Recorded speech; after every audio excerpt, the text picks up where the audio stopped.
Good morning and welcome to the second day of our public witness hearings for American Indians and Alaska Native programs. I want to welcome all the distinguished tribal leaders and other leaders here today. Thank you to all of our witnesses for appearing before the subcommittee to share your concerns and perspectives on these important topics. These hearings are incredibly important, and we appreciate the opportunity to hear from so many tribes and national and regional tribal organizations across Indian country. Indian country has been and will continue to be a bipartisan priority for this subcommittee. I look forward to continuing to work with Ranking Member Pingree to expand the subcommittee's efforts to strengthen our federal commitment to honor our treaty and trust responsibilities with American Indians and Alaska Natives. Thank you for appearing before the subcommittee and sharing your concerns and perspectives on these important topics. In terms of hearing logistics, I will call each panel of witnesses to the table, one panel at a time. I'd like to ask everyone to please keep your testimony to 5 minutes. I know that's hard sometimes. I understand the need in Indian country is great, and I don't want to disrespect anyone, but I will have to gavel if folks run over so that we can hear from all of our witnesses. Just as a reminder, your full testimony will be included in the record. We will be using a timer to track the progress of each witness. When the lights turn yellow, the witness will have 1 minute remaining to conclude their remarks. When the light turns red, I'll have to ask the witness to stop so we can remain on schedule. We'll hear from every witness on each panel before members are be provided the opportunity to ask questions. Because we have a full day ahead, I request that we try to keep things moving so we can stay on schedule and respect each other's time. I also want to note that the committee rules prohibit the use of outside cameras and audio equipment during these hearings. The hearings can be viewed in its entirety on the committee's website, and an official hearing transcript will be provided at gpo.gov. Before I yield to our distinguished ranking member for her remarks, I'd like to take a moment to recognize one of our long-serving committee staff members, Jocelyn Buckhan, on her well-earned retirement. She has been a dedicated and passionate colleague, especially on some of the tribal issues we have discussed during Tribal Witness Days. She's been a great counterpart for my staff who have enjoyed working with her over the years. The hearing today will be her final hearing for the committee, and we send her into retirement with our warmest wishes and congratulations. I think this is, the second or third retirement that you've had? But thank you, Jocelyn. You have been a great member of this committee and an important member of this committee. You're lucky. You get to retire. Now I'd yield to Ranking Member Pingree for any opening statements she might have. Thank you very much, Mr. Chair. I, too, want to thank all the witnesses for coming today from all over the country. It's a really important hearing for us, and we value your thoughts and information so much as we put together the FY 2027 bill, and just really appreciate your time. And I want to add my thanks to Jocelyn. You said it very well, Mr. Chair, but we have really valued your service. You're just an incredible staffer. Always have the information that any of us needs, and I don't know how we will operate without you, but you deserve this retirement, and we will all look forward to having you drop by and visit every once in a while just to torture us. Thank you so very much. Thank you, Ranking Member Pingree. It is, in case any of you guys don't know it, the only success we have here is because of the staff that we have around here. They do such a fantastic job, and we hate to lose them, but I understand that they get to retire, and that's we're gonna miss y'all. So, thank you. Okay, the first panel is Jonas Hill and Michael Connors.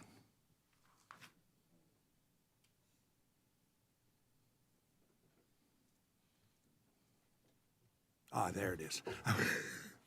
So we only have one name tag up here. Jonas, you're first.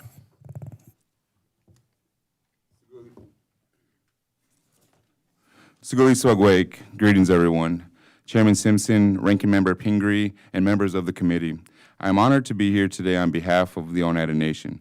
The Oneida Nation is Title IV and Title V self-governance tribe that serves a population of more than 17,000 members. The nation's annual economic impact is $1 billion in Wisconsin and is one of the largest employers in Brown and Outagamie counties. Our government provides an array of services to our community, employees, and tribal citizens. These include healthcare, emergency services such as police and fire, housing, public works, and much more. Many of these services are funded in part by the federal government. These programs are not discretionary. They are legal obligations rooted in treaties, trust obligations, the U.S. Constitution, and long-standing federal statuses. We appreciate this administration is working to improve efficiency within the federal government. However, this must not come at the cost of fulfilling the federal trust and treaty obligations to tribes. We ask that Congress make it clear that all federal programs that serve tribes should be exempt from funding pauses and staffing reductions.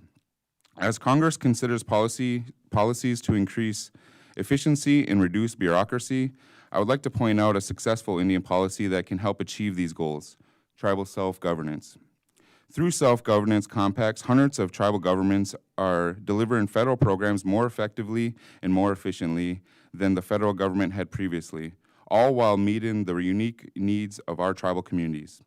As a self-governance tribe, great control over our healthcare programs and law enforcement has been transformational for Oneida Nation, allowing us to focus our efforts on prevention and building capacity by training our citizens to fulfill these roles. Funding levels themselves, however, make becoming and continuing to act as a self-governance tribe extremely difficult. The funding amounts we receive for almost every line item are the same as they were when we first negotiated them in 1994. The current amounts cover less than 1 to 8% of each BIA program we operate. Simply put, Congress and federal government are not meeting trust and treaty responsibilities to Indian affairs. Congress should carefully review the Tribal Interior Budget Council budget recommendations and identify resources to meet the needs of Indian country. Head Start is another important program for the Oneida Nation and Indian country at large. We are proud that our Oneida Head Start program incorporates Oneida language and culture into our curriculum, which is key to building confidence and success in the students and families we serve. In recognition of the federal government's trust and treaty obligations to tribes, there must be no elimination or cuts to the Tribal Head Start program. Another priority for the nation is shifting Indian affairs programs out of the discretionary budget and making funding mandatory. The current system results in unpredictable funding levels, ranging for annual costs to large increases, which in turn make it more challenging for tribal governments to manage their own budgets and plan for the future.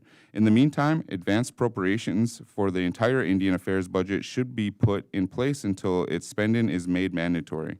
This would eliminate the uncertainty tribal nations face due to continuing resolutions and shutdowns.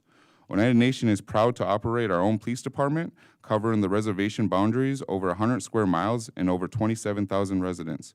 We've established collaborative relationships with parity with local law enforcement agencies through intergovernmental agreements, and our officers are cross-deputized by county sheriffs.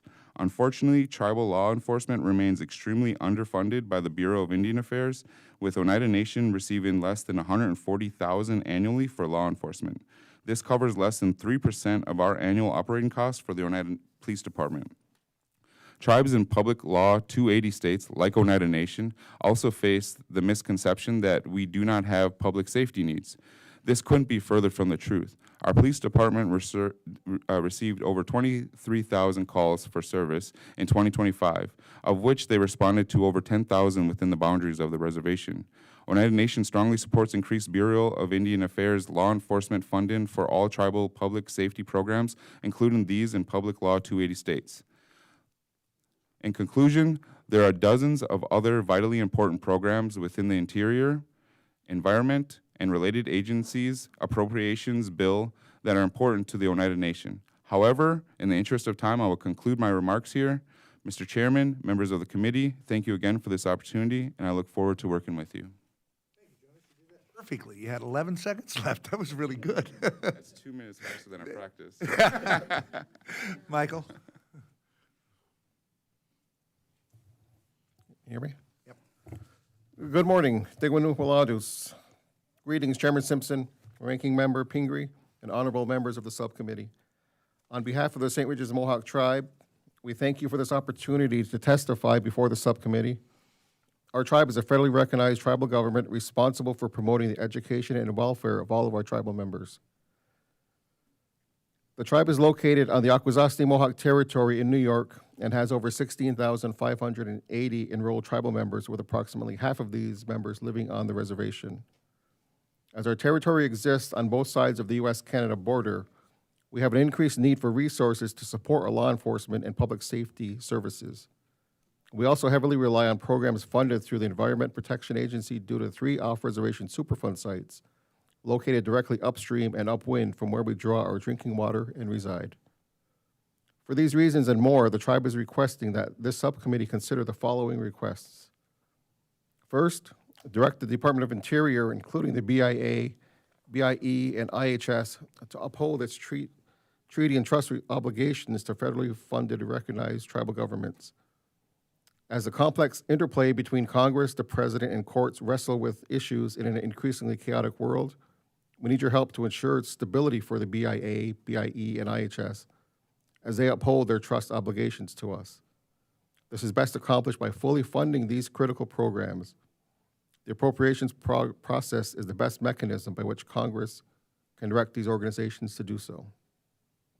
Second, increase funding for BIA public safety programs. As our tribe straddles the U.S.-Canada border, it has developed a partnership with various state and federal agencies to provide extensive public safety and justice services to address cross-boundary issues in addition to normal police work on the American side of the border.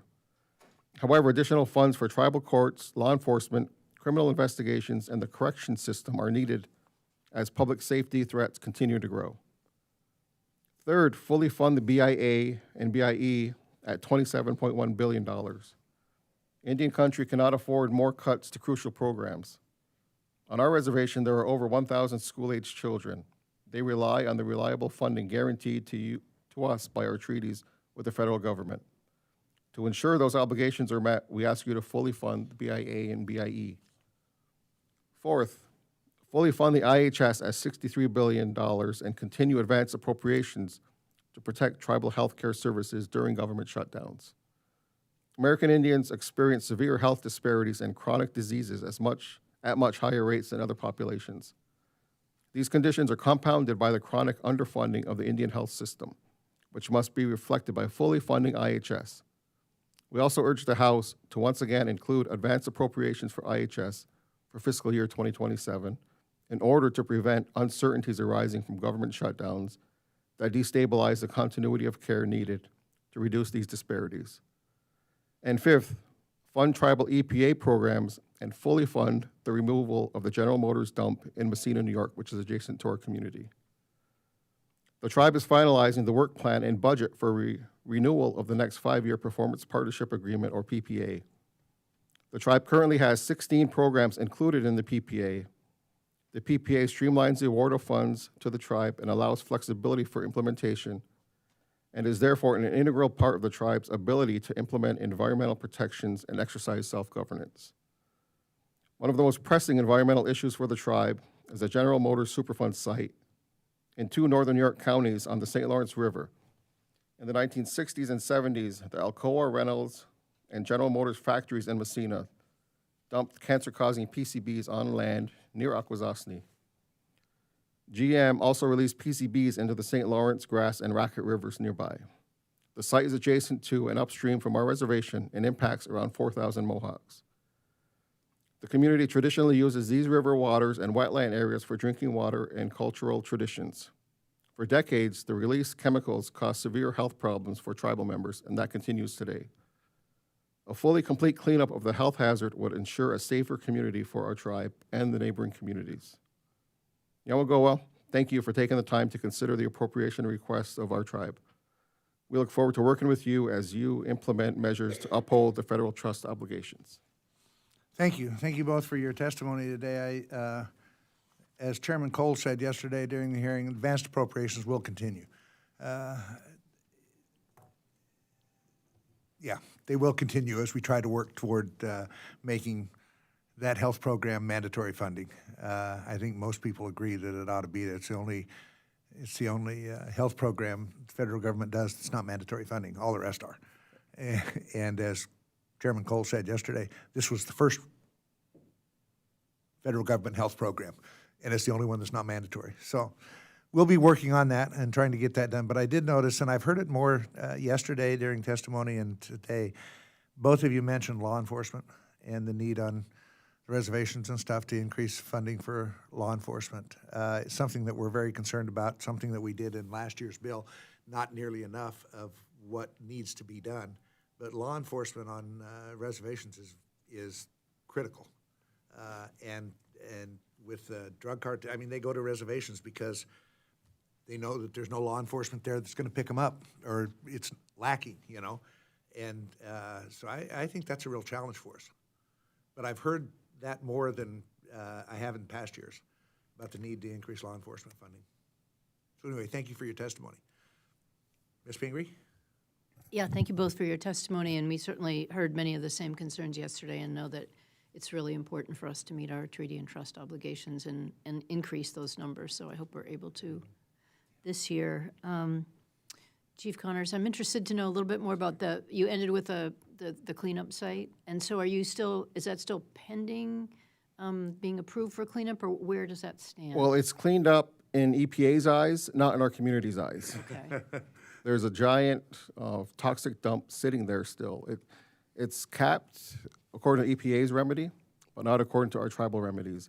It is still leaching water into our community, into our rivers, which leads to our drinking water system. Mm-hmm. It's traditionally been leaking water into a cove adjacent to the GM site, which is on our territory that our kids used to swim in.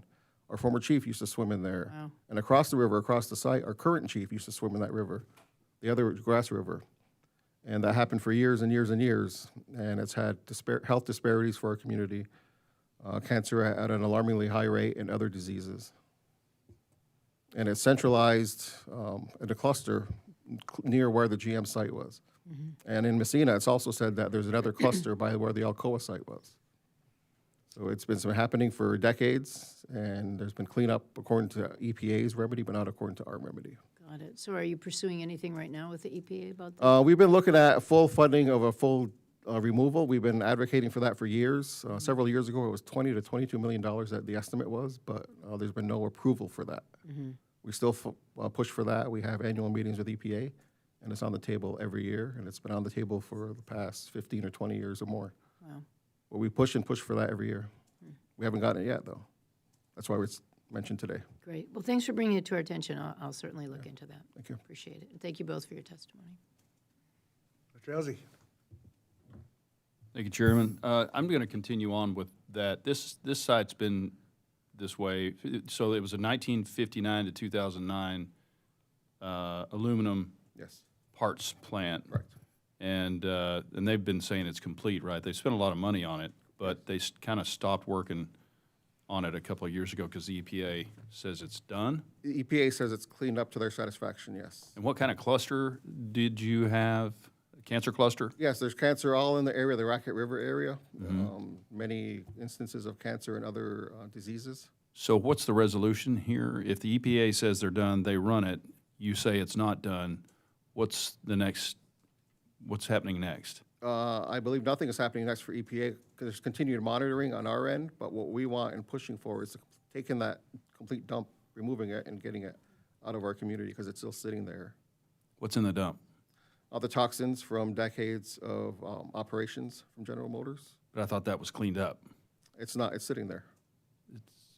Okay. There's a giant heaping mound of toxins sitting there, cleaned up, covered by dirt. Covered. Oh, that's the cleanup. That's their remedy, yes. Okay. So it's still leaching into the groundwater. Yes. Got it. Okay. Thanks for clarification. Our Environment Division does testing constantly here in the area, and it's happening. Okay. Thanks so much. Let me follow, if I could, for just a second on what Congressman Elsie said. What's next? What is next? I mean, you sit and talk to EPA all the time. What's your next steps? On their end, monitoring. On our end, we keep pushing for the complete removal. We want the dump removed Trying and to out sue of the there. EPA? It's been talked about. Has it? Yeah. Okay. Okay. Ms. McCollum? So, Mr. Hill, the things that you had in common in your testimony, I want to acknowledge that and thank you for that. But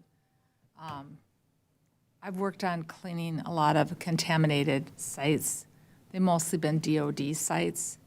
The state of Minnesota has intervened through our pollution control agency. Maybe every tribe relations are different. And we got into how clean is clean. Right. So sometimes they decide that they're only going to clean up to industrial standards. And the land was not an industrial site before they got there. It was in your, It was clean. it was clean. It was in your territory. One of the things, and forgive me, this just tripped my trigger, so I went and Googled it. Right. They said you were not granted, they were not granted access to 2 areas of tribal land. Was that because you were disputing how clean is clean, or are you familiar with That was a conflict with a family that owns the property, Okay. and they've been pushing for the full removal also. They They're pushing weren't for that. granting access because they weren't going to sign off on unless then how clean is Yeah, clean. yeah. And in here it says that the EPA will perform its work in 2026. Is that when they capped it? No, they capped it probably 5 to 7 years ago. So do you know what they've done that they finished in 2026? That's this year. I don't believe they've done anything yet this year, but there's probably continued talks with our Environment Division and EPA. We have annual meetings with them, but the cap that they've done is just covering up what's Yeah. sitting there, and it's still leaching into the ground. So I've worked with the DOD and the EPA on clearing lands that primarily they'd use for arsenals, and their big thing was, oh, we'll just cap it, it's fine, we just push it on to the next generation, the caps can fail and everything else, so, yeah, you've got our attention. That was the plan. Thank you, Mr. You're welcome. Thank you both for being here today. We appreciate it. Thank you. You bet. Eugene Decora and Joseph Rupnick.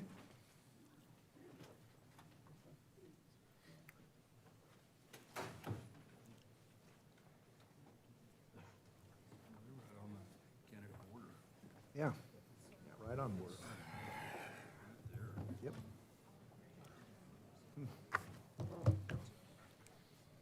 Move your hands, I want to see the beadwork.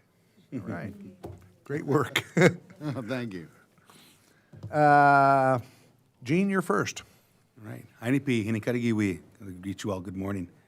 Good morning, Chair Simpson and Ranking Member Penegry, and the honored members of the subcommittee. My name is Eugene Decora. I have the honor of serving on the Winnebago Tribal Council. I appreciate the subcommittee's longstanding commitment to tribal communities and the opportunity to share our fiscal year 27 priorities.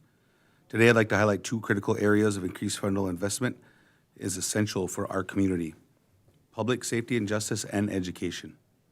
First, public safety. Longstanding BIA law enforcement staffing shortages and the overall insufficient level of police services on our reservation have left our community vulnerable. This has led the tribe to make the difficult decision to assume full operations of the Winnebago Tribal Law Enforcement Department in October of 2025. This was an important step in advancing tribal self-determination and ensuring accountability for the safety of our community. We proudly swore at our new police chief, Jeremiah Lone Wolf, a Marine Corps veteran and a graduate of Winnebago Public School. We've hired 4 officers and an administrative staff member. Our chief of police and his team have hit the ground running in engaging with the community and strengthening partnerships in neighboring jurisdictions and public safety agencies. However, the transition has been accompanied by significant challenges. The transition of operations from BIA District 1 has been hampered by delays in transferring vehicles, equipment, and case records. The tribe was forced to cover 100% of law enforcement operating costs for several months due to the federal government shutdown. Due to limited federal resources, the tribe continues to supplement the department to maintain basic services. Detention services presents an even greater challenge. The tribe is preparing to assume full responsibility of corrections later this year. Until that transition occurs, BIA remains responsible for providing corrections services. Unfortunately, corrections officers are currently only available Monday through Friday during the daytime hours, and detention is a 24/7 public safety function. Equally concerning is a lack of nearby detention space. When local facilities are unavailable, our officers must transport detainees to the BIA facility in Wagner, South Dakota, a 5-hour round trip. When an officer leaves the reservation to conduct the transport, our already understaffed department loses critical coverage, placing our community at a greater risk. Ultimately, the tribe plans to establish local detention contracts and develop a comprehensive justice center. However, meaningful federal investment will be necessary to make that vision possible. I would like to highlight the importance of school resource officers. For many years, the Winnebago Public School has a dedicated SRO helping maintain a safe learning environment. That position was recently reassigned, leaving a gap in school safety. The tribe has stepped up to ensure an officer is present, but additional federal funding is needed for tribal communities are not forced to fill these gaps alone. Finally, I'd like to speak about Little Priest Tribal College, who was named after our last great war chief, Chief Little Priest. And his last words to our community were, "Be strong and educate my people." LPTC provides associate degrees, career training, and cultural educated rooted in our language and traditions, plays a vital role in preparing students for careers, transfer to four-year universities, and leadership within our community. In recent years, the college has experienced remarkable growth. Enrollment has more than doubled, reaching the highest level in its history, and the number of academic programs has expanded from 6 to 20. Despite the success, funding for tribal colleges through the Indian Center Count formula has remained stagnant. Institutions like LPTC have stretched thin, limited resources to cover instruction, student services, facilities, and accreditation requirements. Many of the college's buildings are aging, with some dating back as far as 1947. Funding is needed for major repairs, classroom expansion, student housing, and implementation of the campus master plan. Tribal colleges are engines of opportunity in Indian country. Increased investment will allow institutions like Little Priest Tribal College to continue growing and serving our students. In closing, the Winnebago Tribe respectfully urges the subcommittee to increase funding for BIA Public Safety and Justice, increase funding for tribal colleges and universities. These investments are essential to ensure safe communities, strong educational opportunities, and continued success of tribal self-determination. Thank you for your time, your continued support of tribal nations. Be happy to answer any questions. Thank you. Thank you. Joseph? Good morning. Thank you. My name is Joseph Rubnick. I'm the chairman for Prairie Band Potawatomi Nation. I'm a service-connected vet and lifetime membership with the VFW and the DAV. I want to thank you for the invitation to testify. And I need to talk about healthcare, and it sounds like you have already had many folks come up here and talk about healthcare, but I would like to start out by saying thank you to the subcommittee for everything that they've done as far as the increases in healthcare. But the problem is that we have already been underfunded to begin with. And as the years go on, we continue to be in a hole where some tribal funding mechanisms are pirated from other different departments to be able to maintain that certain funding level to help our tribal members get the health care that they need. One of the other areas that we were looking at is that the funding mechanism right now, it has two severe flaws. And it's almost based entirely on what the amount was for last year. And so if you start in the hole and say, well, you're only going to receive what was given to you in the last year, then you're making no headway. And part of that does not account for any inflation or other extended costs that it takes to fund rural healthcare facilities. As you know, being able to have competent providers in those rural areas is a challenge. And we have done everything that we could to make sure that we have those folks out there that are able to serve our community. We talk about spikes, you know, in like gasoline and things like that. Those are all added to those costs there that are going to take for us to serve our other community, or our community members that live within the boundaries of the reservation. We have had seen an increase in, you know, terminal diseases on the reservation, and those are added costs as well. I cannot say, you know, definitively what is contributing to those, but it seems to be an increase over the years. For us, you know, sizable cuts to healthcare means that we're going to have to start reducing some of the essential programs that we have. Right now, we have a current mobile MRI unit that we're able to provide those services to them, our members, and if cuts are experienced, then we're going to have to go ahead on and lose that one there. That would include cuts to staff and those essential services like facility maintenance and administration. We all appreciate, being or living within a budget, and we understand what it takes. I have to go through budgets every year, to fund 30 different departments within my government organization, and I understand that. But when we're looking at, a 2 to 4% inflationary increase, and we're already starting out at ground zero, that really doesn't help my situation at all. So anything that you could do, I thank the committee for allowing me to testify here today, and we're asking that we increase that funding, especially on tribal health care. Thank you. Thank you. Thank you both for your testimony. It is, as I was mentioning earlier, it seems like there's kind of an emphasis with a lot of the tribes on law enforcement and stuff. In the past, it's always been healthcare. And then I think what happened is that we did the advanced appropriation so that during the government shutdown, you didn't have to worry about that and those kind of things, which helped a lot.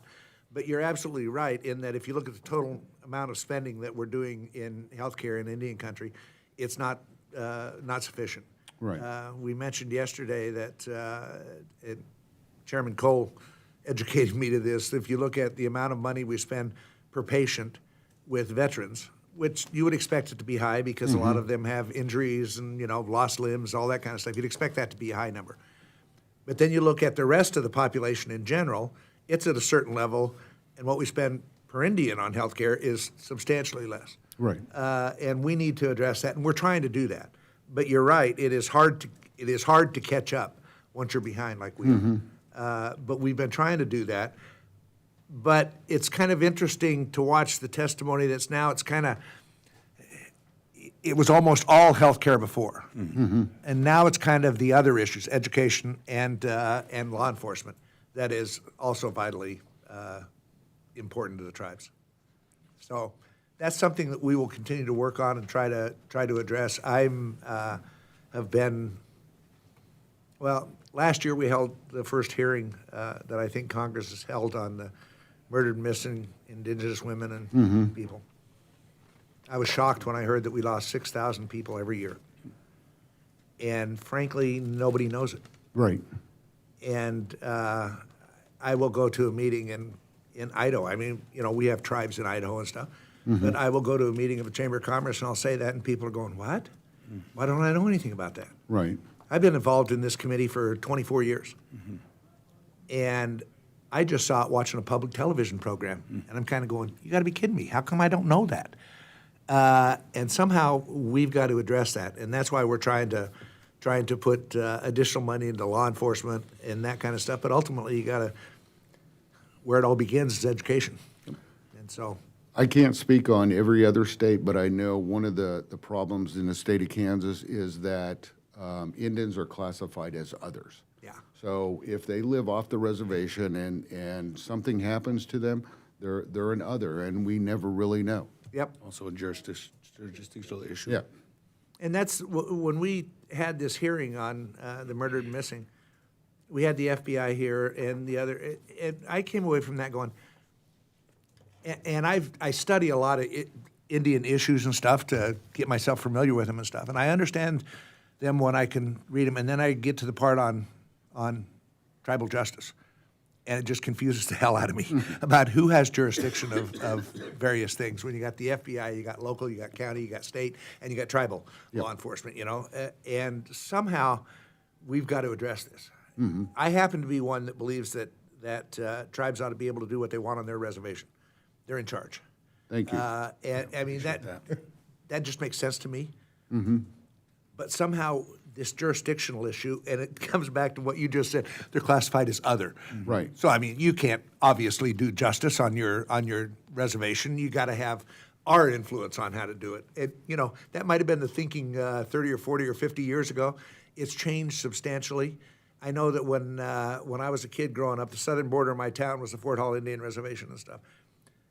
If you talk to any of the police officers or the sheriffs at that time, they didn't trust the police officers at the Fort Hall reservation now, but they're trained just like state police, just like the local police, all that kind of stuff.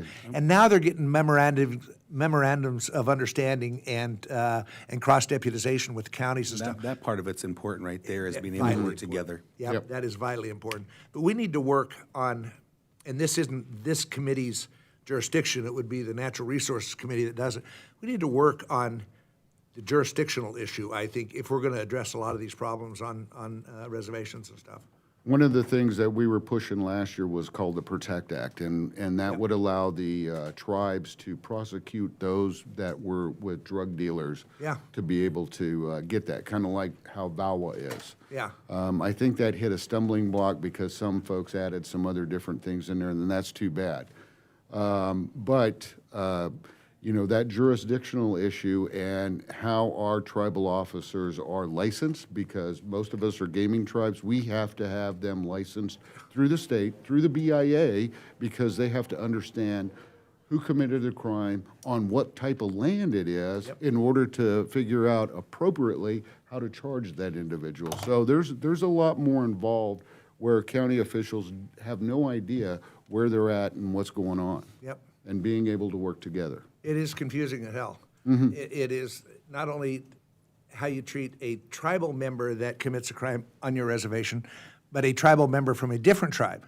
Correct. That commits a crime on your reservation. non-tribal. Or if you're a non-tribal member that commits a crime on your reservation. I mean, it is, that's where I get lost when I read all this and go, who put this together? You know? Anyway, it's something that we really need to address if we're going to address the challenges that you face.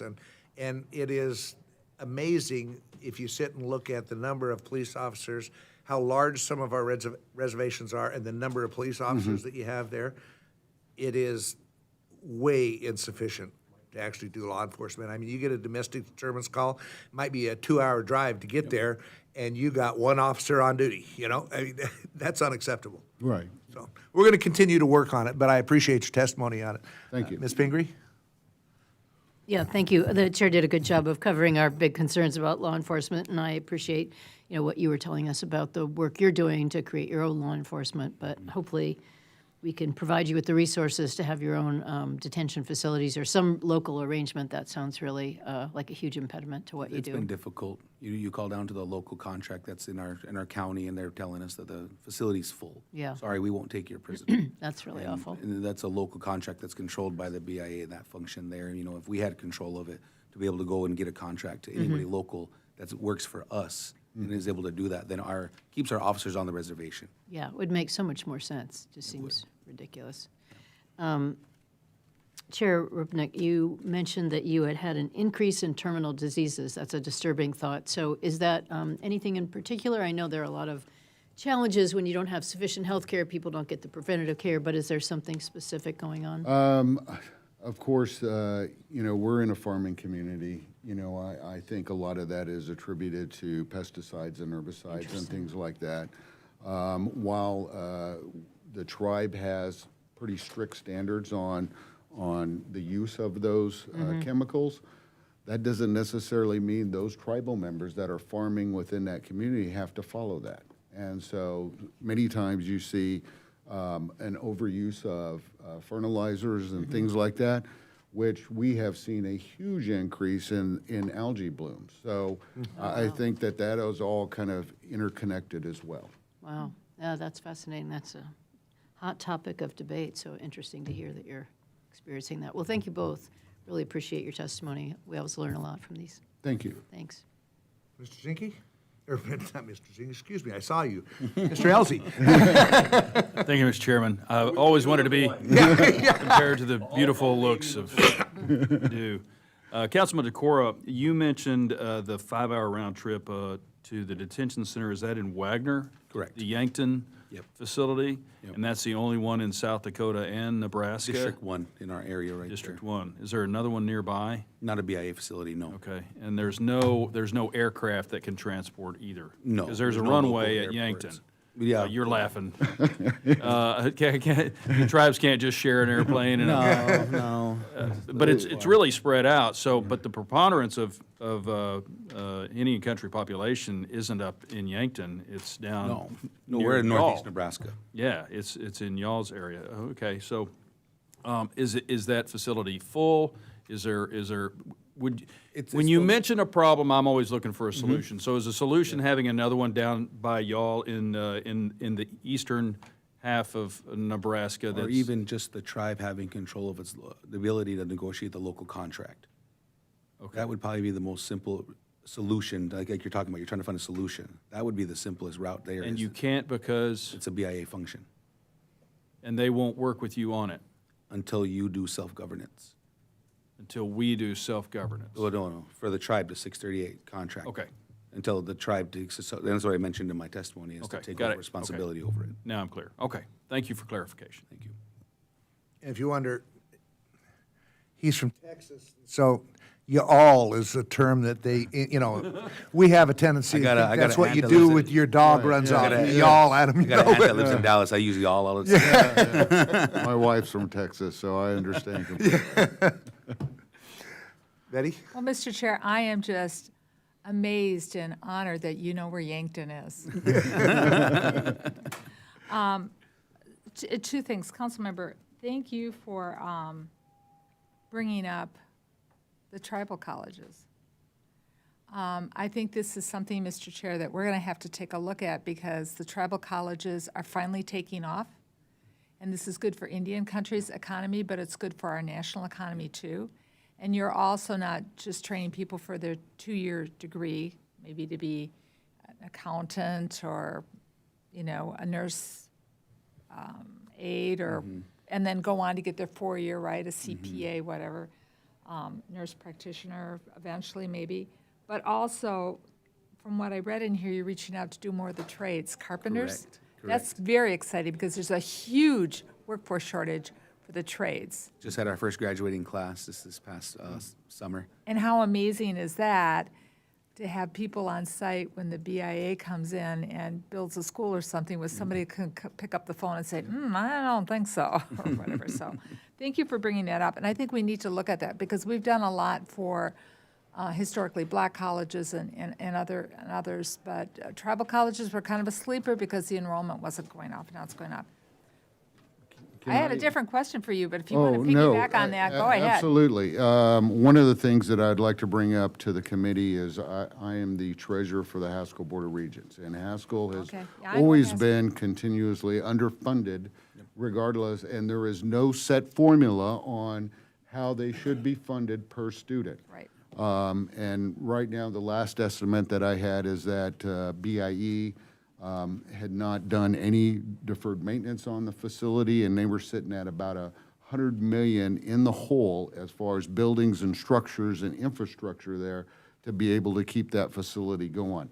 That college serves 147 different tribal nations across the United States, and right now it's, of course, we got a bill in to try and the Haskell Improvement Act, but, we're still working through a lot of that language on where it's going to be and where it's going to land. But that is a facility that really needs to have, looked into and figure out what is the correct funding formula per student to be able to give these folks the education that they need. Well, Thank you. Well, thank you. I'm gonna take just another second. So, we work on all tribal nations, but all politics is local. So my tribes are mass. So I might not be signing on to your bill, but I'm with you in spirit. We are a member of MASS because of our reservation, and I didn't add that into my opening. Yeah, We well- have our reservation in Illinois now. Oh, okay. Prairie Band is in Illinois, right. and they asked us to join MASS. All right. Well, then I'll get real parochial and with the Potawatomi with the just removal and everything. Yeah, Yes. that makes total sense. I just wanted to take a second on healthcare. Mm-hmm. You're a veteran. What branch of the service were you in, sir? I was in the Army. Okay. Thank you for your service. Oh, Hey, I was a scout. I mean, you know. I see I'm an your insignia, I'm an Air sir. Force graduate that came via Army Air Corps, so I got your back. So we work a lot on veterans, and as Mr. Chairman Cole pointed out, that there's a discrepancy. One of the things that, with when it comes to VA healthcare, especially for Native Americans, you serve disproportionately at a higher rate than the rest of the population. Yes, ma'am. Then you tend to go back to very rural areas. Could you just, for a quick minute, we'll get some more information, describe what your journey's been like with VA, with also being on a reservation and then also covered by Indian Health, because we don't get this opportunity very often. We have a lot of people who come testify in front of us, but I don't think we've ever asked that question here before. Okay. My experience, and this is some of the members that I've talked to that are veterans from like the Vietnam War and later. A lot of folks have this, they do not want to go to the VA for one reason or another. And I have been going to the VA. Part of that was, well, because I used to work for the VA as a budget analyst and then a program analyst there. So I was kind of familiar with the system, but trying to get other tribal members to go down to the VA is a challenge. Some of that has to deal with transportation. Some of it is just mistrust. When the VA signed the MOU with Indian Health Services, that system does not work. So there is no way that the VA is funding the Indian Health Services for those veterans that are being seen specific or solely at tribal clinics or IHS. Yes. You bet. Mr. Zinke?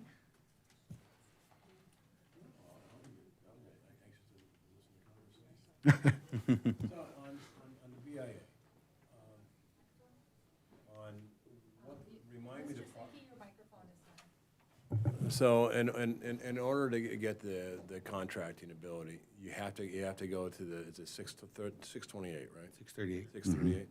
So where is that in the process? Right now, I believe we're working towards July of this year, is what we're working on right now. Originally, we were gonna take it over in January of this year, but with the shutdown and the lack of being able to go hire staff, train them, get them down to Artesia and back, we decided to wait until July. And that was your decision to wait until July? Correct. Is there any hurdles between now and July other than? Not that I'm aware of at the moment, no. And once that occurs, the aviation side should be the contracting? Correct, we should have control over the contracting side of it. Okay, all right. Certainly, if it becomes a hurdle or something like that, that something comes up, I'm sure we'll help you on it. I appreciate that, thank you. Pleasure. Other than that, I'm good. I'm glad to see you. Let me ask, first of all, thank you for your testimony. As you know, there was staffing shortages throughout government, frankly. How's that affected you? Just the ability to, have clean communication. I think that's probably the biggest thing right there for myself that I'd speak on. It's pretty much affected us a couple of different ways. Of course, like I said, I was on Haskell Board of Regents. We lost a lot of instructors down there when the first round of cuts came through. Many of those haven't been hired, mostly because of the titles that those folks had. So some of them just went ahead on and left.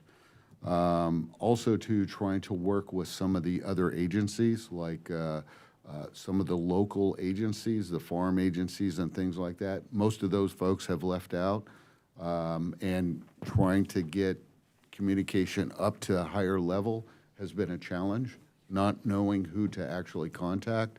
The same with our BIA regional office. I think we used to have a full staff at the Horton agency. Now we have to go all the way down to Anadarko, Oklahoma to be able to contact those folks and try and get everything worked through there. we're in the same process of trying to self-governance in 638. Many of our structures there, just because of the lack of personnel and folks there to try and help us out. That becomes another problem there too, because while we may be contracted, it still has to be funded. And there is no guarantee, you know, from where I'm sitting at, that, you know, they're gonna be funded at an accurate level. On top of that, we also had a problem with some of the costs and those indirect costs and what is the correct amount.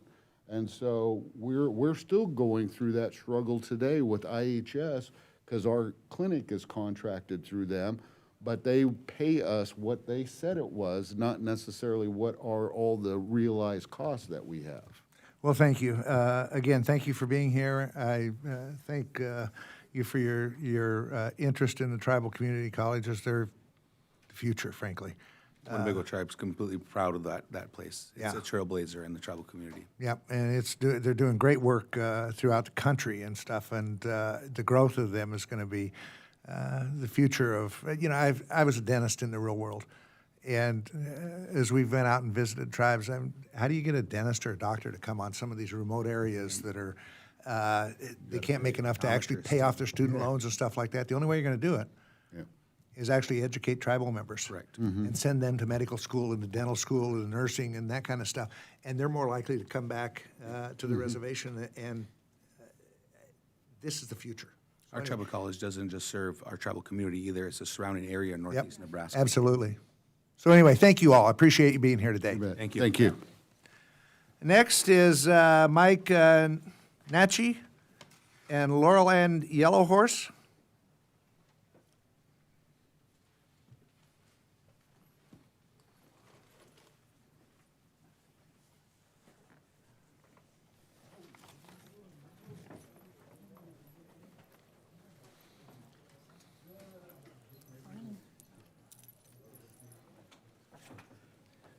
Welcome. Mike, you're up. You're up first. I love the tie. Thank you. Yeah.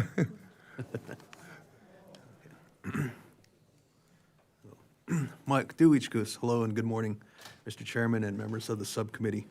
My name is Mike Natchez, and I'm the Uinta Band representative and also serve as the vice chairman of the Ute Indian Tribe Business Committee. And I just want to thank you for giving us the opportunity to testify on behalf of the Ute Indian Tribe and the Uinta and Ouray Reservation. Today, I am here to ask the subcommittee to take action on two issues of great importance to us. We urgently need the subcommittee's support for energy development and to secure more funding for tribal law enforcement. First, we need the subcommittee's urgent support to ensure our tribe's oil and gas operations can continue to supply energy to the state of Utah and also the country. The Ute Indian Tribe has the largest oil and gas sector in the state of Utah. Our oil and gas production supports thousands of jobs, approximately over 8,000 jobs, and over $1.5 billion in value. You'll hear many important and urgent funding requests during these hearings, but let me please be clear. What I'm asking for today is good for our tribe. It's also good for the state of Utah and also good for the entire country. Given the recent disputes around the world and the president's very vocal call for increased domestic energy production, the Ute Indian Tribe stands ready and willing to meet this call. As any oil and gas producer can tell you, water is critical for energy production. We and our industry partners use water for drilling, extraction, and to keep all of our systems working.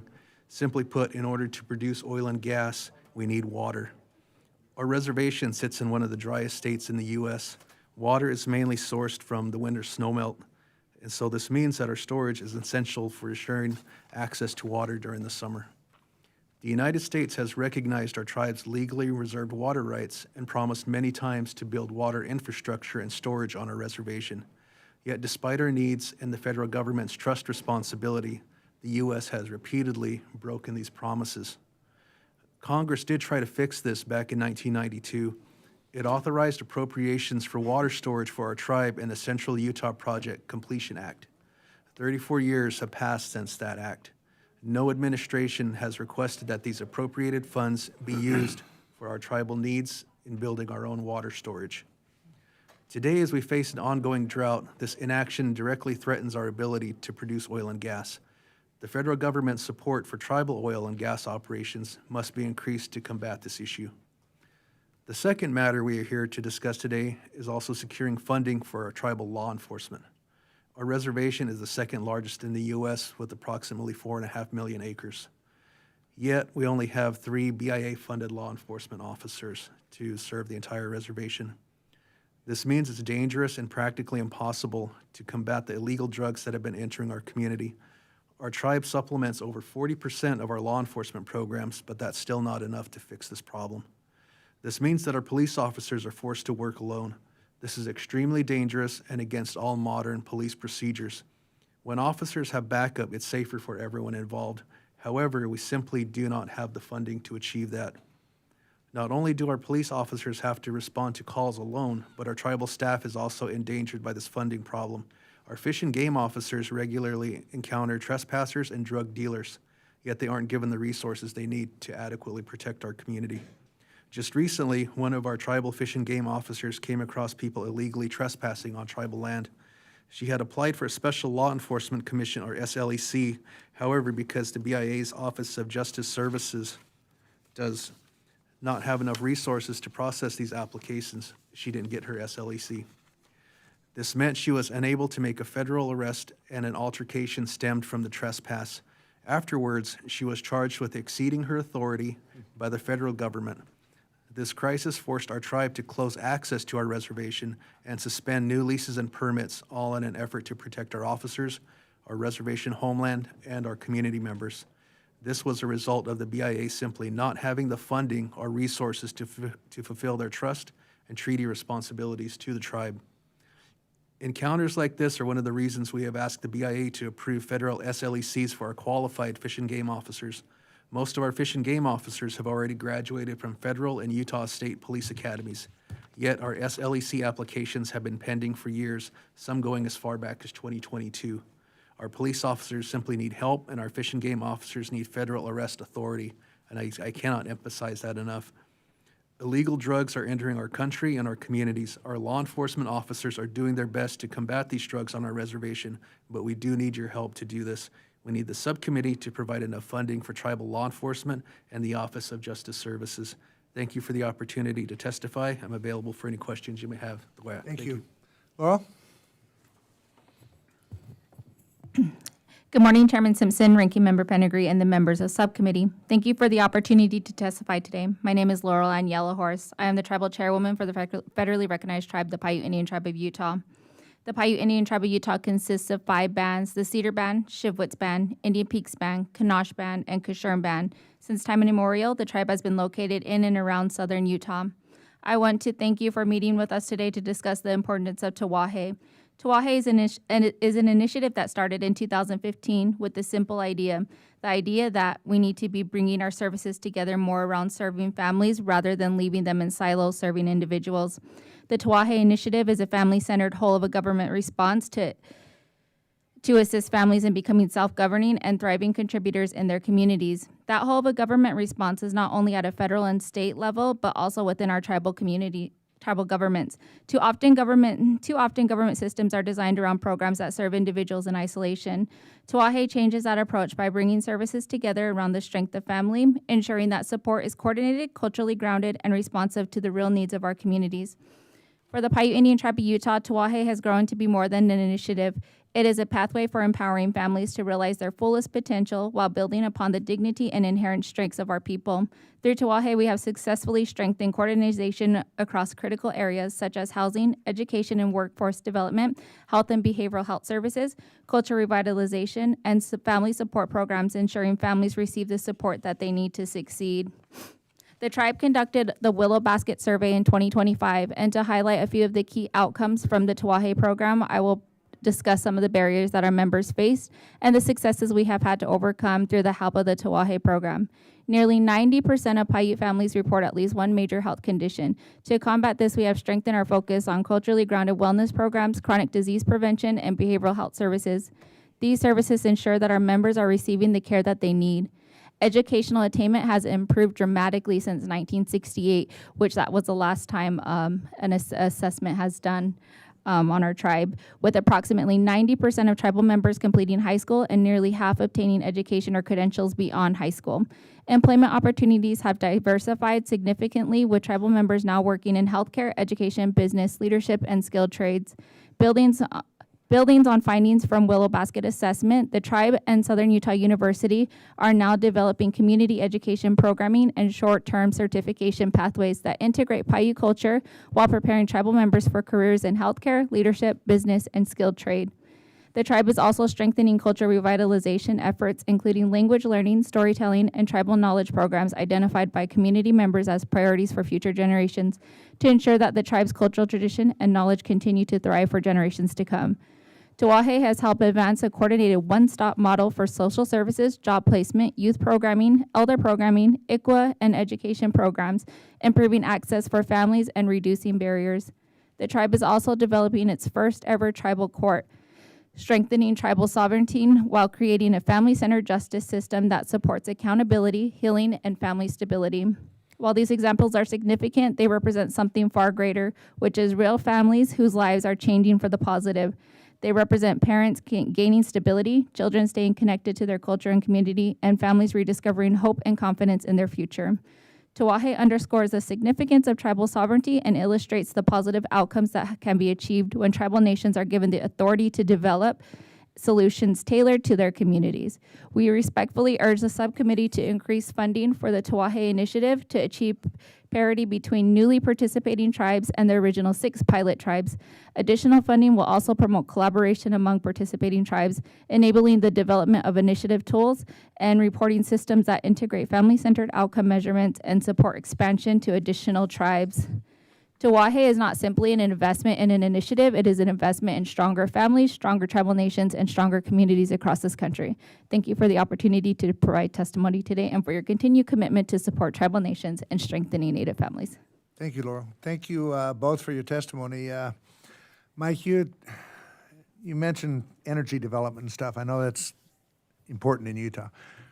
And then you need water for energy development.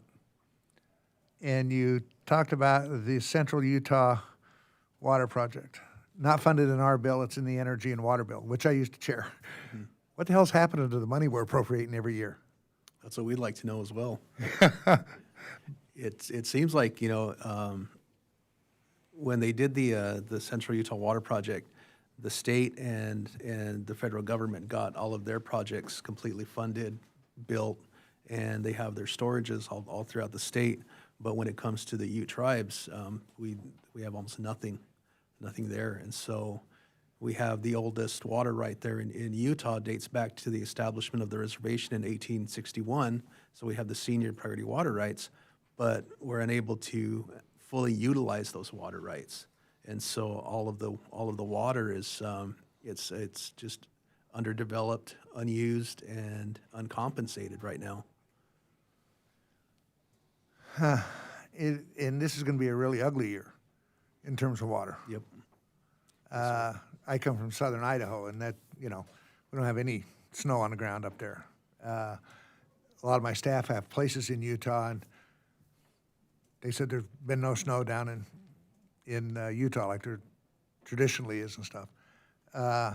It's going to be a challenging year for sure, but do you have places that you would do water storage, that you'd work with the Army Corps of Engineers to build dams or?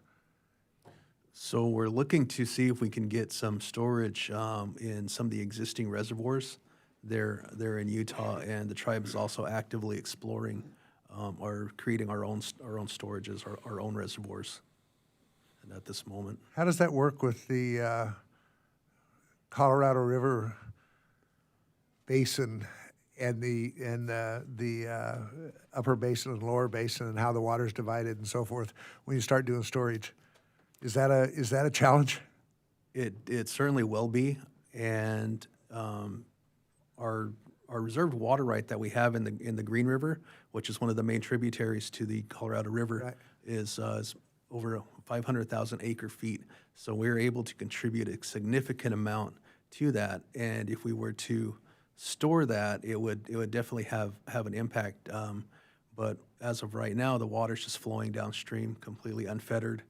And the recipients of that water is the folks downstream, the lower basin. And they've been receiving this water for all these years. With junior water rights. And it's not compensated water.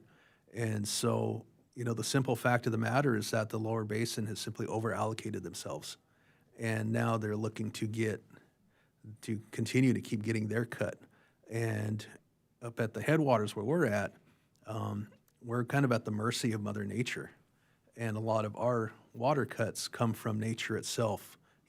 As mentioned, we don't have the snowpack that we used to have, and just the hydrology of it all is really kind of working against us at this time.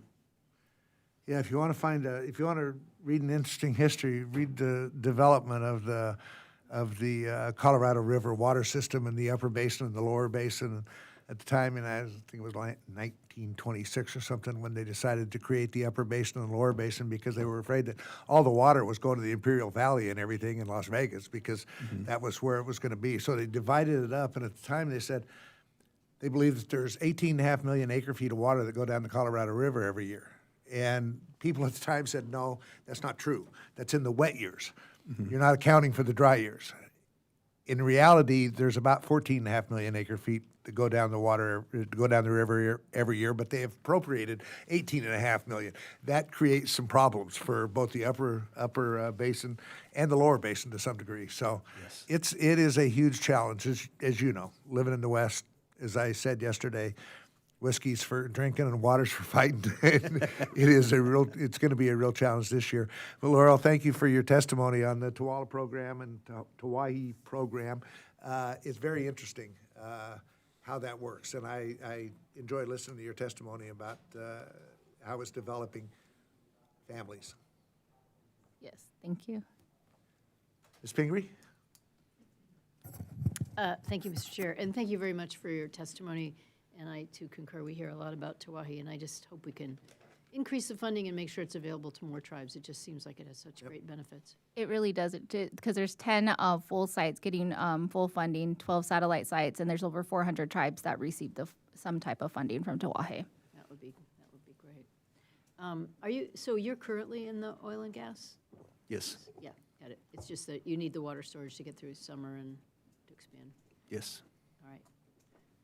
Hear your need. Thank you, Mr. Chair. Mr. Zinke?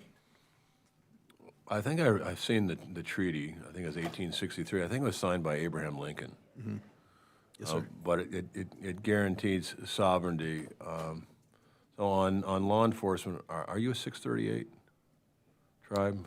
Not for law enforcement, no. Okay. But the tribe, we do have tribally funded positions to supplement the current BIA police officers there.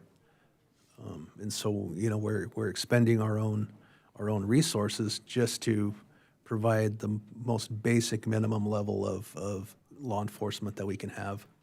And obviously with the reservation that large, and with the population size that we have, it's we just need more officers.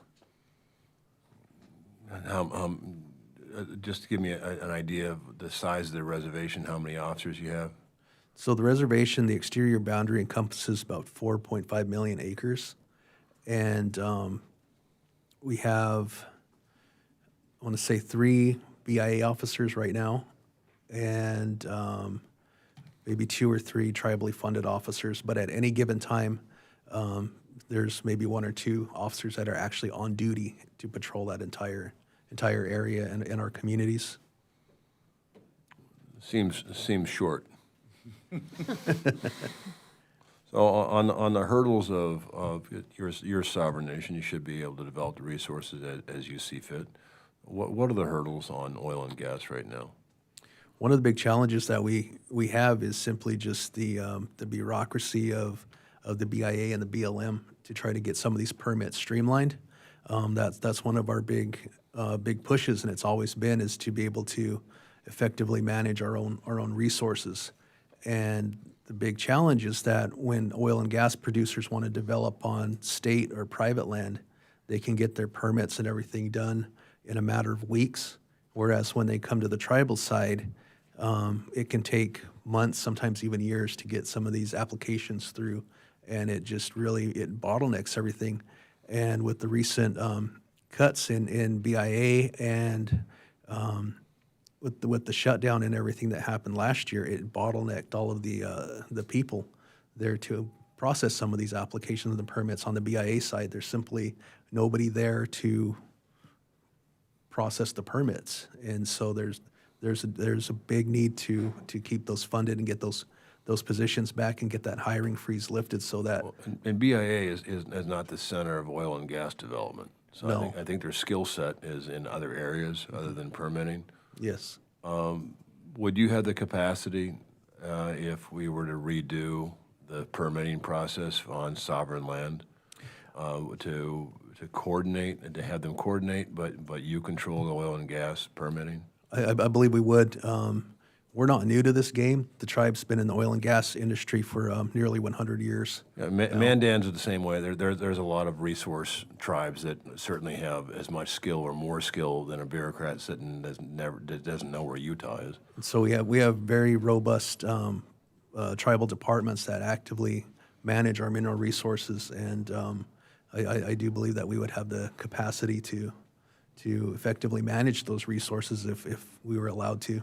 So why is BLM involved in your permitting on sovereign land? What stake do they have? They have a pretty big interest in that because they tend to treat the reservation land as public land, and so BLM really does have a lot of say in the permitting process. But that's one of the areas too where there is that bottleneck there. It seems like things just don't move quickly enough, and We have two bottlenecks. You have, if you're in the county property, you have maybe BLM, but you have BIA and BLM. yes, so it definitely compounds the issue. Maybe we should relook at streamlining on sovereign territory. Because I've seen the signature. I think Abraham Lincoln signed it. Yes, yeah. Yeah, it's the big monument at the end of the mall there. Thank you, Mr. Chairman. I yield. Ms. McCollum? Thank you. First off, Chairwoman. I don't think you're on. Was on. I just have to get it closer. Chairwoman Yellow Horse, thank you for your comments on Tawahe. Yesterday, when Red Lake Nation was here, it came out of them wanting to take control over many of the programs that you talked about and make sure that families, council members, working with state and county at time for resources, whether it be SNAP or whatever, that there'd be one-stop shopping on that. But it's grown into so much more as each tribe makes it unique to their needs. So thank you for your words on that. I have a question. I was reading your testimony on water, sir, and how are you fixed for potable water? I mean, a lot of the water that we're talking about is in order to keep your industry going. Get that's important. But are you in the same straits? How's your potable water, your drinking water affected by this? So our culinary water and drinking water is primarily sourced through springs that we have there on the Okay, so it's reservation. separate. But the problem that we have with that is aging infrastructure for our water systems. My grandfather was one of the people that put the water systems in, and that was back in the 60s. And so we have old aging pipes that they're continuously breaking just because of the condition that they've deteriorated at. And there's a need for funding in those areas too to begin beefing up that infrastructure. It seems like every couple of days I'm getting an alert or an email from our water systems notifying the various communities that we have no water today because of a break. Yeah, okay. I was wondering, I didn't know if it was same source or separate source. Either way, you have challenges and problems. So, thank you both for your testimony. Mr. Chair, I'm going to leave during the Montana tribes are coming up here. I mean, no disrespect. I have some Minnesota tribes because of the weather who are in my office right now who didn't get a chance to be here. And I'm really impressed. We know Mr. Elsie, who left, knows where Yankton is, so we're making progress here for the Dakotas, too, as well on this committee. So we will keep in touch with you, and I have your testimony. Thank you, Mr. Chair. Mr. Chair, can I ask one more question? Sure. Didn't mean to grab that from you. Yeah, just one thing I meant to ask you, and I lost my train of thought.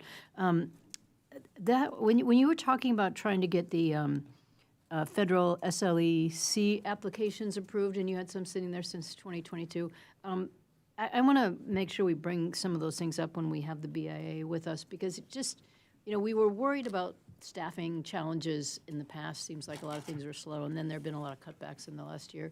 And I just can't imagine how something, which sounds fairly simple, like an application like that, could be sitting there for that long. That's something you routinely experience? Yes, not only with that process, but it seems like a lot of other areas, when we deal with the federal agencies, things move at a very, very slow pace, and applications do have a tendency to just kind of languish out in the void somewhere. Yep. Another good example of that is the tribe put in an application, a Terra application. It's environmental, helps with in the oil and gas industry, and the tribe put their application in nearly 20 years ago.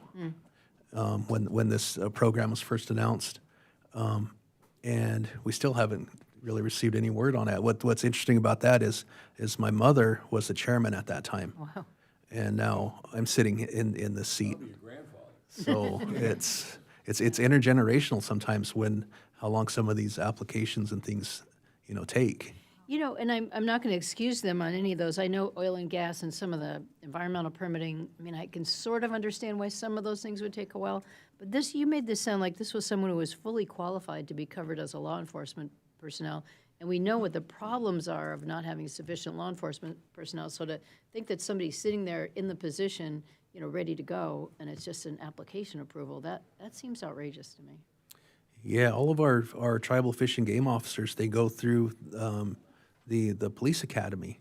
And a lot of times our tribal officers receive more training than our local highway patrol or, the county sheriffs.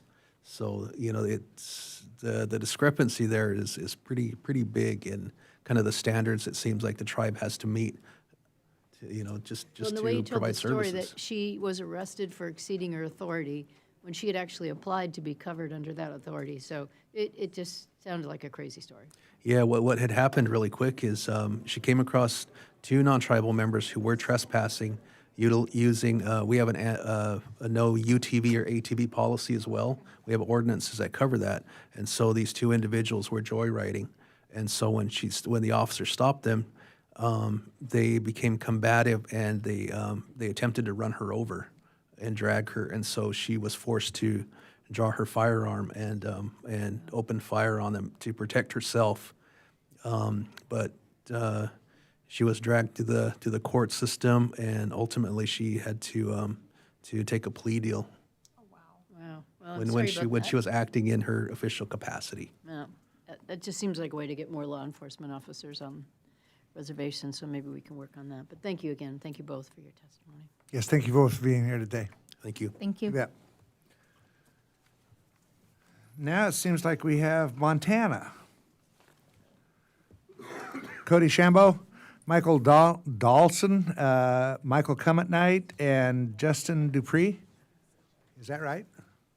Did I get those close? Yeah, she did fine with me.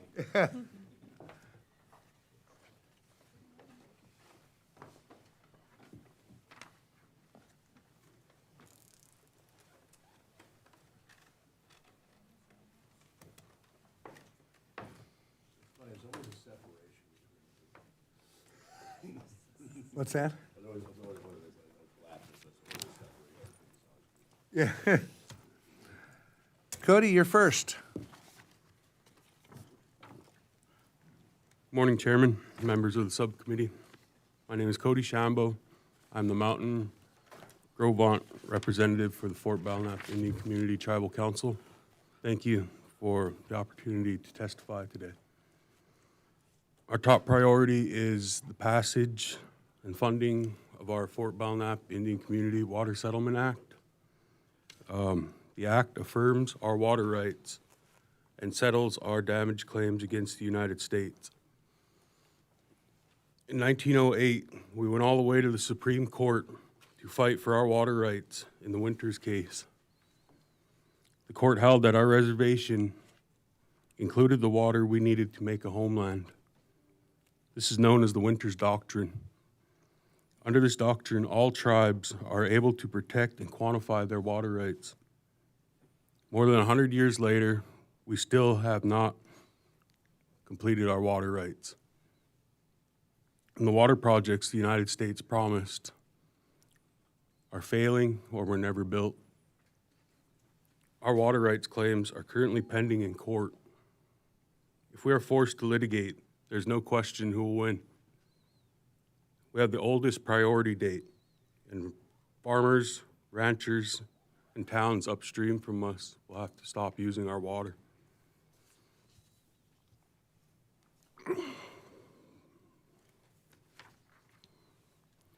We'd rather settle. Our settlement is a win-win that provides water for all. Litigating 31,000 water rights claims would take another 40 years, waste taxpayers' money, and upset about 10% of Montana's gross domestic product. Settlement also provides the funding to fix water infrastructure that was built in the early 1900s. This aging water infrastructure threatens the economy, towns, and livelihood of north central Montana, including more than 120,000 acres of non-Indian irrigation and more than 25,000 acres of irrigation on our reservation that feeds about 1 million people a year. This infrastructure also provides drinking water for more than 20,000 people. Our water settlement will cost about $1.3 billion and has already passed the Senate twice. Our settlement has the full support of our tribes, the administration, the Montana governor, the Rocky Mountain Tribal Leaders Council, the Milk River Joint Board of Control, the St. Mary Rehabilitation Working Group, local counties, water users, stockmen, conservation groups, individual members, tribal members, and more.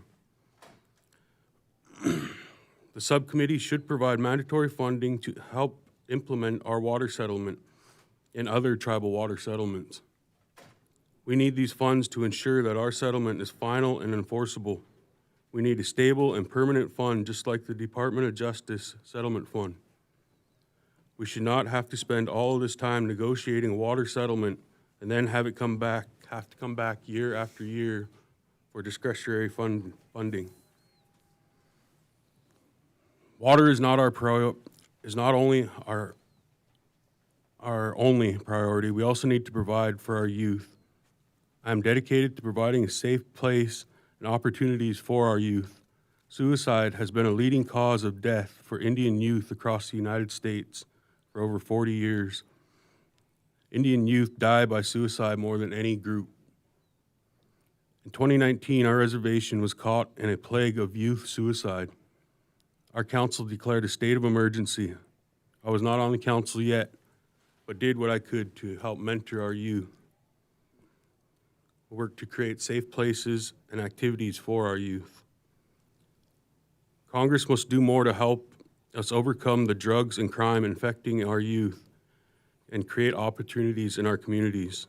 In return for vast lands and resources, we were promised the best education and health care the United States could offer.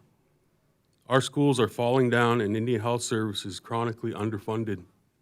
Congress and this subcommittee have a treaty obligation to provide the funding we need. There are also too many restrictions on funding we do receive. Everyone wants tribes to take over, but our hands are tied behind our backs. One promising program is the Tawahi program. We support the Tawahi program and ask that the subcommittee increase the funding. Tawahi means the interconnectedness of families and supports tribal self-determination by allowing flexibility in how we run our programs. Tawahi breaks down silos between programs. Tawahi also allows us to use culture in our programs.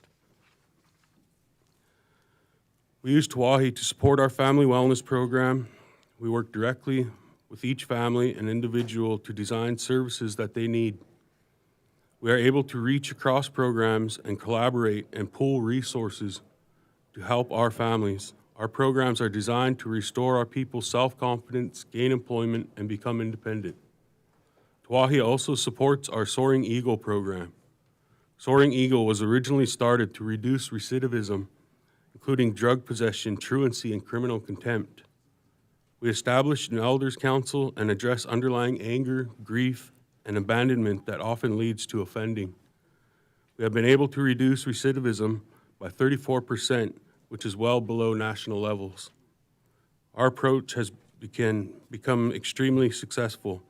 Currently, our 6-month rate of recidivism is 34% for 2025, with a 4-year average of 36%, which remains well below national levels. Thank you Thank you. for the opportunity to testify.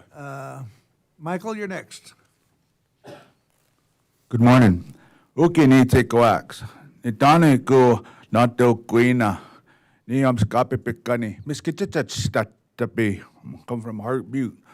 Okay, good morning, Chair and members of the subcommittee. It's an honor to be here before you. Mr. Zinke, good to see you also. John, individuals I work closely with. Good morning. Thank you for giving me this opportunity to speak with you today regarding the need to adequately fund the Blackfeet Nation's law enforcement, tribal court, and transportation road department. My name is Mike Kumzai, and I serve as the Blackfeet Tribal Business Council for the Blackfeet Nation of Montana.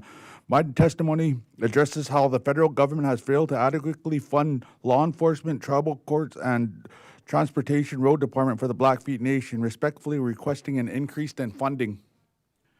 Law enforcement, I speak today because of the public safety is something that affects every family across the great Blackfeet Nation. Many residents of the Blackfeet Nation, including elders, families with children, constantly worry about our safety.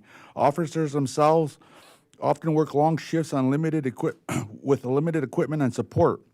With the department as underfunded, it becomes harder to recruit and retain officers, maintain vehicles, providing training, implementing prevention programs that could reduce crime before it happens. Currently, our law enforcement is severely underfunded. They are stretched into too thin. The crime runs rampant in our community. Last year, the Blackfeet law enforcement responded to over 15,000 calls from across our reservation, which covers a large geographical area of 1.5 million acres. And there are simply not enough officers or resources to meet the needs of our community. At this time, we currently have 16 officers. Moreover, there is a serious cartel presence on our Blackfeet reservation dealing dangerous drugs and infecting our community. The cartel presence results in serious safety concerns and is directly related to the lack of federal funding. The problem with our inability to adequately police our reservation does not just impact our Blackfeet Nation and tribal members. It creates a breeding ground for crime, which ultimately spills from our borders into the neighboring off-reservation communities. Increasing funding doesn't just help the tribe, it helps our neighboring as well. The Blackfeet Tribal Court. The Blackfeet Tribal Court plays a critical role in upholding justice, protecting community safety, and preserving the sovereignty of the Blackfeet Nation. Despite the court's essential responsibilities, it faces significant resource constraints. Caseloads that steadily increase, however, funding levels have not kept pace with the growing responsibilities, inflation, and the cost of living. Significantly, we cannot offer attractive compensation to law training judges and attorneys to enforce the rule of law. The problem we face with inadequate law enforcement funding, justice, and the rule of law are something that all Americans should have access to. Currently, such access for the Blackfeet Nation members is being frustrated because of the woefully inadequate funding in our tribal court. For instance, the tribal court budget only allows prosecutors to be paid $16 per hour. How many prosecutors do you know that would prosecute crimes on the Blackfeet Indian reservations for $16 per hour?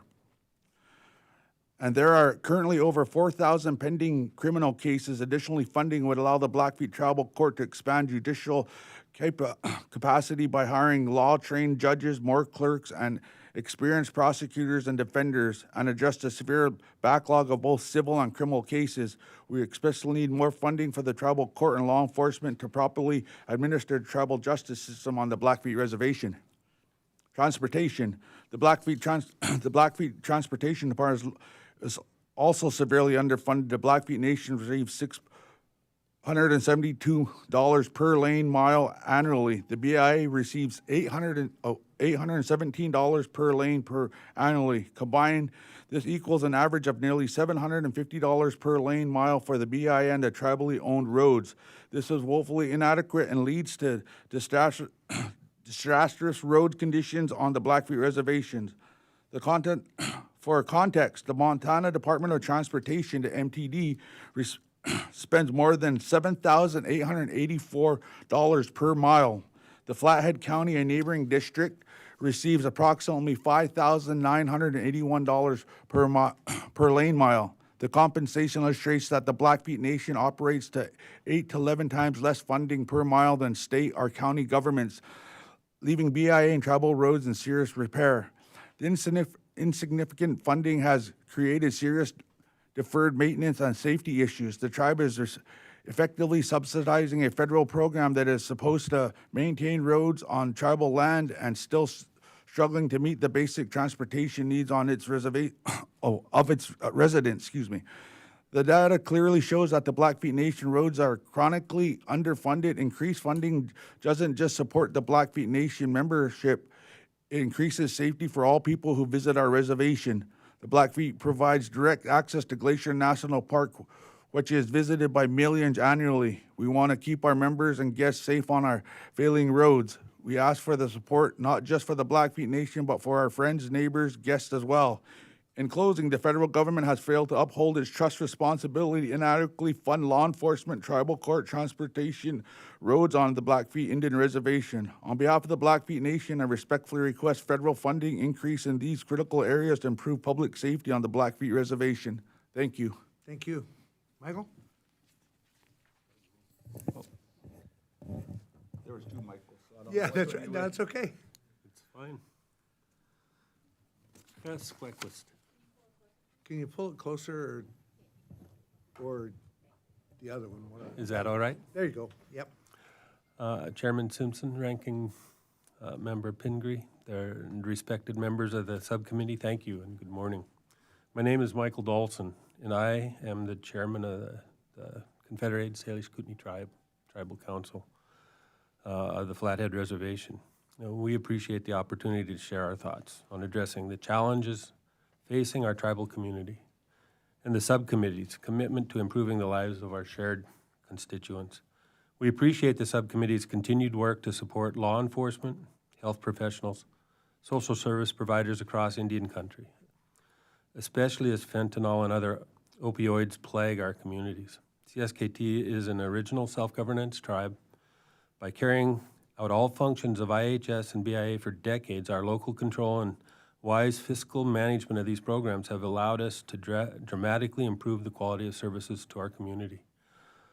However, despite these efficiencies, we are limited by the available resources, always money. Full funding for the Indian Health Service and additional funding for the Bureau of Indian Affairs is therefore a critical component of our ability to adequately address mental illness and addiction. CSKT is administering several cutting-edge programs to address these challenges. Some examples include the development of a drug treatment court as a diversion to criminal charges pending before our tribal court, a reentry program that assists individuals returning to their communities after encounters with the criminal justice system, and streamlining the delivery of services through our participation in the Tawahi initiative. Tawahi was established to improve the health and well-being of families in tribal communities by reducing poverty, substance abuse, domestic violence, associated outcomes such as youth suicide. Through Tawahi, we have improved the coordination among social service providers and are seeing positive outcomes for our children and families. We are grateful for the subcommittee's support of the Tawai initiative and excited to see the positive outcomes that increased Tawai funding will have on our people. I also want to take a moment to acknowledge the brave men and women in law enforcement that keep our communities safe. I'm proud of CSKT's first-class law enforcement program, which serves as the first line of defense in slowing the import of opioids and other illegal drugs to our reservation. I encourage the subcommittee to continue to look for ways to ensure that these tribal law enforcement officers have the resources they need to protect our people. Similarly, I implore the subcommittee to continue to increase support for tribal fire programs and the brave and dedicated tribal fire personnel. For the past several years, we have experienced unprecedented drought conditions, with predictions suggesting another challenging fire season this summer. Extreme drought conditions present threats to public safety as well as our land, water, and natural resources from fire and other natural disasters. The Flathead Reservation, our permanent homeland we reserved under the Hellgate Treaty of 1855, encompasses over 1.2 million acres of timber, range, and farmland in western Montana and is situated around the southern half of Flathead Lake, the largest freshwater lake west of the Great Lakes. Our tribal forestry and fire programs carry out a full array of services to prevent wildfires and quickly respond when fire strikes. Adequate funding for these activities and associated infrastructure helps to ensure responsible timber harvest, fuel reduction, forest management for more fire-resilient forests. Our dedicated staff wear multiple hats, oftentimes seasonally transitioning to fire from all kinds of other activities. We continue to need the subcommittee's help to bring the paychecks of these tribal firefighters in line with those of their federal counterparts. We look forward to continuing our work with the subcommittee to address wildfire as we adapt to changing snowfall patterns and drought conditions. On behalf of the CSKT Tribal Council, thank you for the opportunity to provide this testimony and for your partnership with us as we face these challenges. Thank you, Michael. Justin? Chair and members of the committee, good morning. My name is Justin Dupree. I represent the Fort-Peck, Assiniboine Sioux tribes as a member of our tribal council. I would like to thank you guys for the opportunity to present testimony on behalf of my tribe. I also appear on behalf of our water supply system. The Fort-Peck Reservation is located in northeast Montana, 45 miles west of North Dakota and 50 miles south of the Canadian border. Our reservation spans more than 2 million acres. First, on behalf of our tribal water supply system, Congress authorized this project in PL 106-382, and this act requires the BIA to fund 100% of the OM&R cost for the project. For FY27, our water supply system requires $5,265,000, an increase of $298,000 from the previous year. When completed in 2026, the system will serve 7,750 square miles connected by 3,200 miles of water pipeline, providing clean and reliable drinking water to almost 20,000 members, tribal and non-tribal, in northeastern Montana. In my written testimony, I documented the need for funding within IHS pertaining to our behavioral health, our dental, and our public nursing. These are programs that my tribe now operates pursuant to the Indian Self-Determination Act. I urge the committee for support in these critical programs as they virtually touch every family on our reservation. Regarding IHS, my tribal board directed me to testify on a situation that has gone on for far too long. The area of concern is where IHS fails to pay timely providers for approved PRC services. Tribal members are often harassed by creditors despite being responsible for payment. When IHS fails to pay, providers turn the debts over to collection agencies, and then in turn, our tribal members are their credit is dinged, and it's causing a lot of stress. During recent self-determination negotiations, we learned that the Fort-Peck Service Unit owes Northeast Montana Health Services approximately $3 million for PRC services dated back to 2018. We request that the committee direct IHS to provide a full report on any delinquent payments, including a timeline for repayment, offer technical assistance to providers and patients to ensure they understand that federal law prohibits creditors from billing tribal members for approved services, and establish a protocol requiring IHS to pay those bills within 72 hours of receipt. Secondly, I, as a veteran, have served in the military and have firsthand experience with the failure of IHS and the VA to properly serve Native veterans, especially in our rural areas. Both the federal trust responsibility and the nation's obligation to its veterans demand better coordination. We request the committee to direct IHS and the VA to develop a plan to work and help our Native veterans. With regard to other needs facing our community, public safety and justice remain a priority. The tribe has operated our law enforcement program since 1996, and we were among the first in the nation to establish a cross-deputization agreement with the state, city, and county agencies. However, we are losing officers to burnout and other high-paying positions. Fort Peck has maintained an independent judicial system for nearly 60 years, and we also have an appellate court. Our system includes court-trained staff, and we exercise expanded jurisdiction under VAWA and Tribal Law and Order Act. This level of responsibility requires stable, increased funding to maintain these services. The other areas of need facing our community include housing and social services. We greatly appreciate the Congress's rejection of the proposed cuts to these programs and for your continued support of funding, but more needs to be done. If we do not invest in these areas, we will continue to have a crisis in our public safety and justice programs. We must give our people the tools to stand up for themselves and break the generational dysfunction that leads to bad decisions and unhealthy behaviors. My ancestors signed treaties and preserved a permanent homeland for us, which is my responsibility to protect and preserve. This is why we are thankful for the support of the BIE Natural Resources Program and the Buffalo Bison Program. The tribes also appreciate the committee's support for the state tribal assistance grant programs within the EPA. The STAG supports our general assistance, our water quality, and our solid waste management programs. In closing, I would like to thank you all, the committee, for the opportunity to present and visit you guys. Thank you for your service to our country. Have a nice day. Thank you. Thank you all for your testimony. You bring up a lot of subjects. Cody, I enjoyed coming up and visiting Fort Belknap last year and talking about the water rights and stuff. But I agree with what you said. But I'll tell you what, it's a real challenge that we're looking at how we're going to fund these water agreements, because there are water rights agreements. There are a lot of them across the country. And we're talking about billions and billions of dollars when you add them all up. We got to find a way to do it. And I don't want it to come out of the discretionary funds that we're funding other things. Otherwise, it's just going to reduce funding for other things. I would like to see it, frankly, come out of the Justice Fund, where other judgments come out of in the Department of Justice. Getting it there is a challenge, but we're certainly looking at ways to do it, because it's amazing how many of these water settlements there are, and they're going to cost us a ton of money to do, but it's the right thing to do. We just got to find a way to do it. So I appreciate your testimony on all of the issues that we're going to deal with. I'm going to let Mr. Zinke ask most of the questions, because he knows more about all of you than any of us do. So, but Ms. Pingree? Yep. Thank you for your testimony, and I concur with the chair. We really have to figure out a way to fund these water settlements. It was interesting for you to say that yours is one of the oldest, and that's a long time to be waiting for the federal government to meet its treaty and trust obligations. So we absolutely need to do this, and I know how critically important it is, particularly as we're experiencing more drought and other challenges.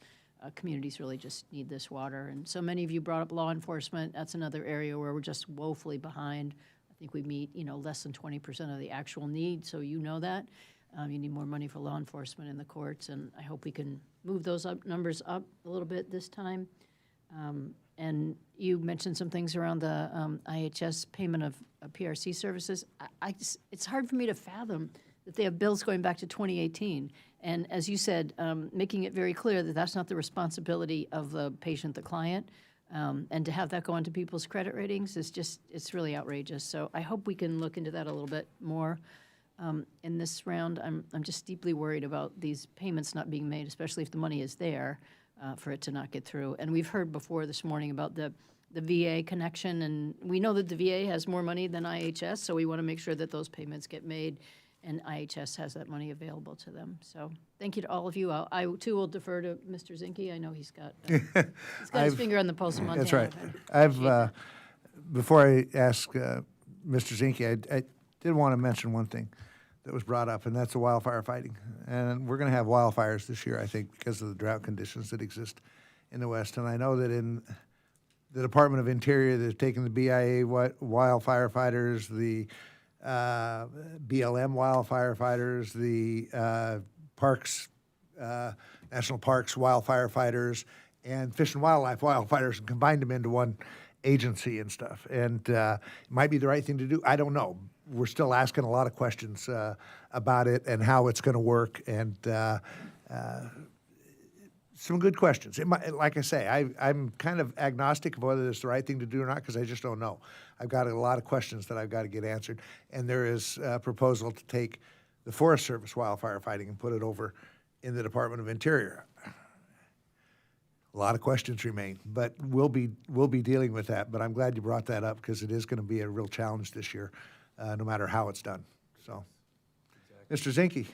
A lot in here, and thank you, Mr. Chairman. One is the Tuwahi. I think we all agree that's been a great program. It gives you the flexibility, and there's differences between even the tribes in Montana culturally, and I think it gives you the latitude and flexibility to what makes sense, and I think those dollars are well spent. So I don't want to talk for the other committee members, but that's been a very successful program. And actually, I'd like to see some increased funding on it. On water compacts, from a former secretary view, it should not be appropriated dollars. It's not an appropriations, it's a treaty obligation. It's no different than a treaty with Guam or one of our territories. It happens to be a territory within the continental United States, and it's a treaty obligation. Whether it's from 1863 or the Hellgate Treaty, you can pick one. And the Fort Belknap is the last of the compacts, but there's a Blackfoot fix to it. Because the Blackfeet, and you look at the water compact that the Blackfeet signed, there's an addendum on it that the Belknap issue had to be resolved with water, and I think we've looked at it. I think we've got the document where it's sound. On the actuary, the reason why it doesn't have a CBO score because it's outside the 10-year window, so you don't have a CBO score. Secondly, any actuary will tell you a settlement reduces long-term liability. That's why it's a settlement, because it's a settlement between the sovereign nation, the state, and the federal government through the BIA. But those should not be appropriated dollars. The account it should come from, which is historical, it's been used before. There's two accounts that's been used. One is the Department of Justice Settlement Fund. That fund is for settlements. And the second is Customs, which has been used. But both accounts should not come through appropriate dollars. These are my thoughts. The northern Montanan, which is the Belknap, it really is the upper Missouri because it affects everything downstream. But also there are other tribes that also, the Navajo being one of them. We just need to get it done. And I don't think you care how it gets done, you just want to get it done. And my thoughts are, I've talked to the White House, I think I got the president in a good spot to have one big, beautiful American Indian compact bill. We'll name it. It'll be wonderful. It'll be big. It'll be beautiful. But it needs to be done, and we're trying to get them where they're behind. And I think we're almost there. But there's about probably $12.5 billion or so of tribal water compacts that are mature. That are already through the process. Yours is the oldest. Yours is the most senior. But you have the Navajo, you have a tribe in New Mexico, there's a bunch of them, you added them up, and as the chairman says, they're a lot of money, but they're not in comparison. We blew $200 billion plus in Ukraine. I can go through all things, and really this has to be settled on home turf, and it's a treaty obligation. So this is a bipartisan issue. It's not a partisan issue, so I think there's going to be progress. The Senate has already passed, some of them in this area. The Senate is actually ahead of us. That doesn't happen very often, But I'm fairly optimistic that we'll get the last of the compacts done in Montana this term. And quite frankly, I think it probably will go on suspension, because there's on both sides there's a compelling argument and a desire. Again, it's not appropriated dollars. So on law enforcement, it's interesting. Prosecutors is $16 an hour. That's less than McDonald's, and I don't know what the state rate is. I would imagine the state rate for prosecutors in Montana is somewhere around $80 an hour. But we'll look at that, how to have parity, because you can't have $16 an hour, and absolutely agree. For the CSKT, thank you for the water level. That's a big issue. But the water in Montana, whiskeys for drinking, waters for fighting. All tribes have water issues on there, and I think we're at least looking at those. Other issues, a lot of ground on IHS. I'm under the belief now we're going to have to reorganize it. People have been complaining a long time. We had the IHS here. We've had multiple hearings, but it doesn't seem like it resonates. So and we talked to the new director, the old director, the directors in past, but the complaints are about the same. So I think we're going to have to look at how to reorganize it, and probably more sovereignty on the front end. And the payment process, when you have 2018, I can't think of another system that has payments out there for something that's been approved. Well, it's not like they're not approved. They were approved by a competent authority, and then there's no payment ever. And I agree strongly with the link between the VA. The Fort Peck's a long ways away from Helena, so you're not going to be able to go in, unless it's a routine, physical or something like that. Anything acute, you're not going to be able to go to. I don't know what the closest facility is in Fort Peck. It might be Billings. I don't know, but it's a long ways away. So that link between the two should be an easy for payment, because you're a veteran. You're a veteran. Thank you for your service. The Montana tribes and tribes across the country serve at higher rates than I think anyone else as a people, and certainly that should be returned in a veteran's veteran. So you should be the same service and same payment with that. But I think I can speak for the committee is that we strongly support sovereignty of the nations, but sovereignty should mean something. What in my experience is, sovereignty means you have more bureaucratic nonsense than a county next to you. And the roads, I'm just interested on the roads. What part of the tribal from Browning to Babb is tribal? Those are state, but in between, like we're talking towards Heartview. Okay. Probably going, so there's 89, then we have one from, So all the way in from Browning to Heart Butte is tribal? the west side Route 1. Okay. I believe it's Duffy Comes Night Memorial Highway.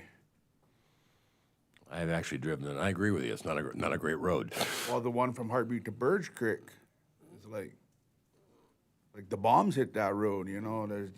If you swerve on one side, miss a pothole, you're definitely gonna hit one on the other side. So you gotta drive very slow, and there's a safety issue. I did have the roads department go out and patch some of it, but with severe weather, the elements in our community, that doesn't fix. It only fixes the problem for a little while, and then it's back to where it was, or even worse. And inside baseball, I understand the Ponderay County on snow plowing and stuff. So also, I think we're meeting today. We are. So we'll talk about the youth center or whatever. For sure. That $20 million has been sitting out there for 3 years. We just got to figure out how to execute it. Got a plan. On that. So I appreciate all of you, man, and I honor my name, Mwanga Intacha, and the Bell family for a lot of reasons. But it's my pleasure representing you, Thank you as best I can. So thank you. Well, on a personal note, let me just say that on behalf of the committee, that this will be the last tribal days that Mr. Zinke will be serving in Indian country as a whole, but specifically the state of Montana. And y'all will be losing a powerful advocate whose shoes will not be able to be filled easily. So thank you for being an advocate, strong advocate for Indian country, Commander Zinke. Appreciate it. So I'm not dying. Like all battleships, you got to return to port for repair and reload. So it's my time to go back into dry dock for a little while. For sure. thank you, gentlemen. God bless. Thank you. Thank you. Next up, we have from South Dakota, Ryman LeBeau, the chairman of the Cheyenne River Sioux Tribe, Peter Lingeek, chairman of the Crow Creek Sioux Tribe, Frank Starr comes out, president of Oglala Sioux Tribe. Welcome, gentlemen. Thank you.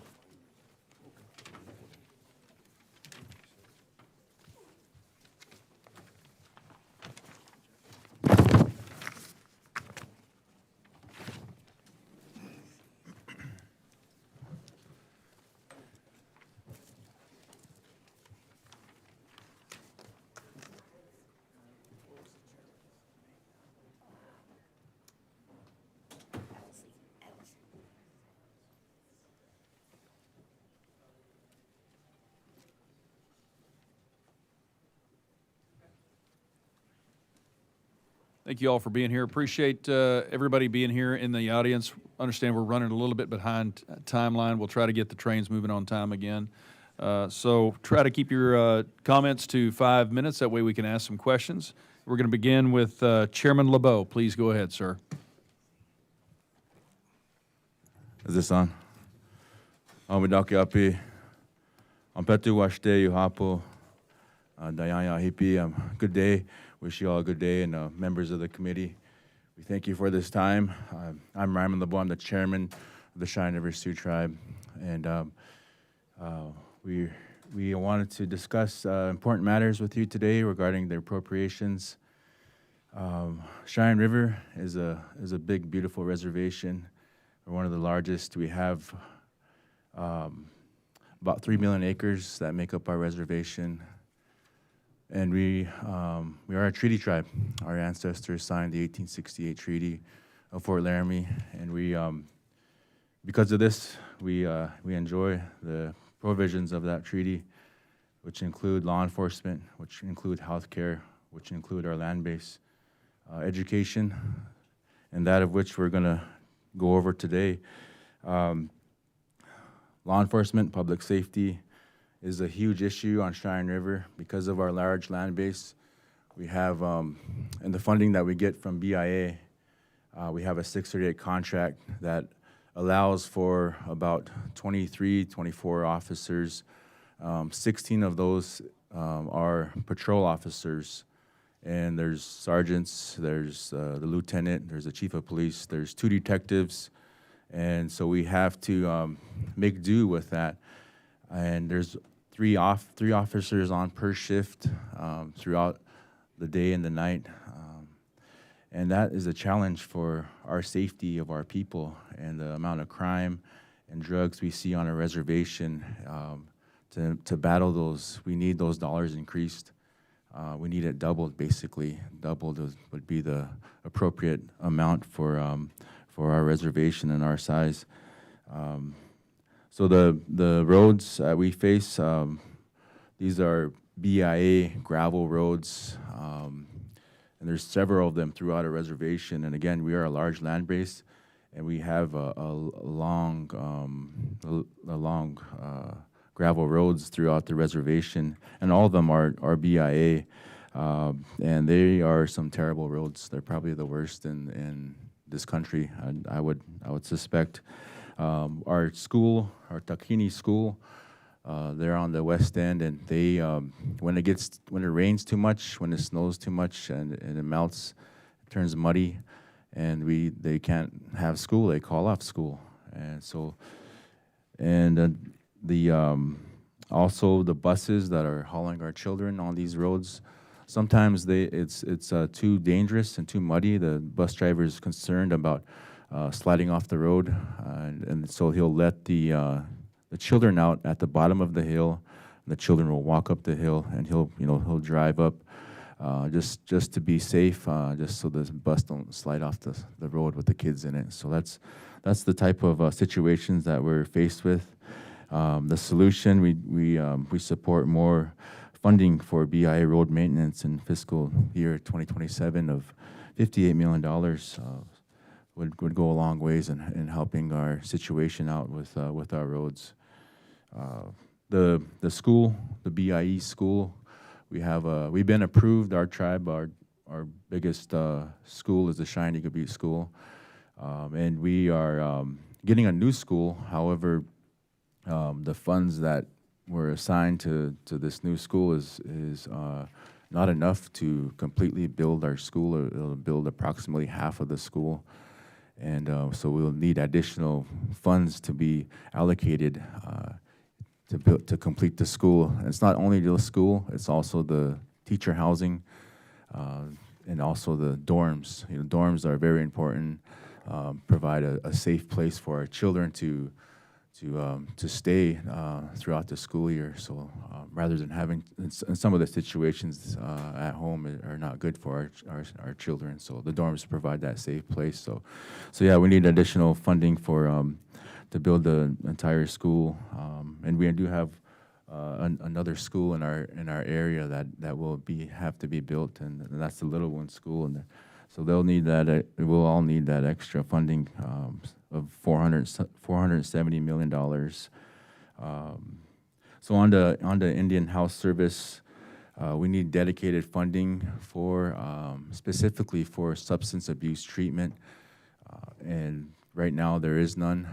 Currently, we are planning and building our own treatment center, but that's with our own funds, with our third-party revenue that we generated. But if we can get a dedicated line within IHS to fund these treatment centers throughout Indian country, that would go a long ways, and it would be a great situation to have funded for our people. As far as the prevention part of it, we are again, we are building our own, using 105L funds, so that's a very important line item as well.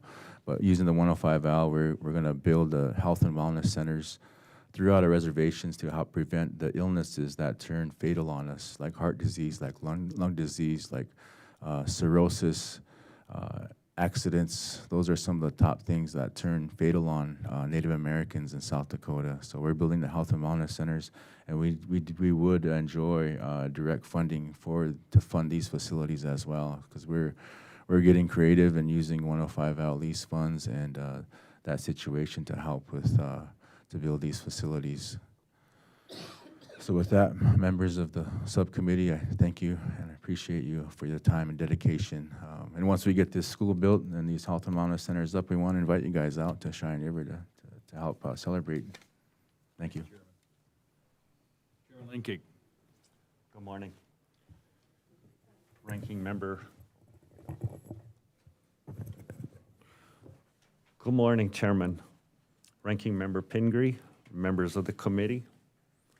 Thank you for the opportunity to testify today. My name is Peter Lenkeek, and I have the honor of serving as chairman of the Crow Creek Sioux Tribe, representing the Hunkpati Dakota people.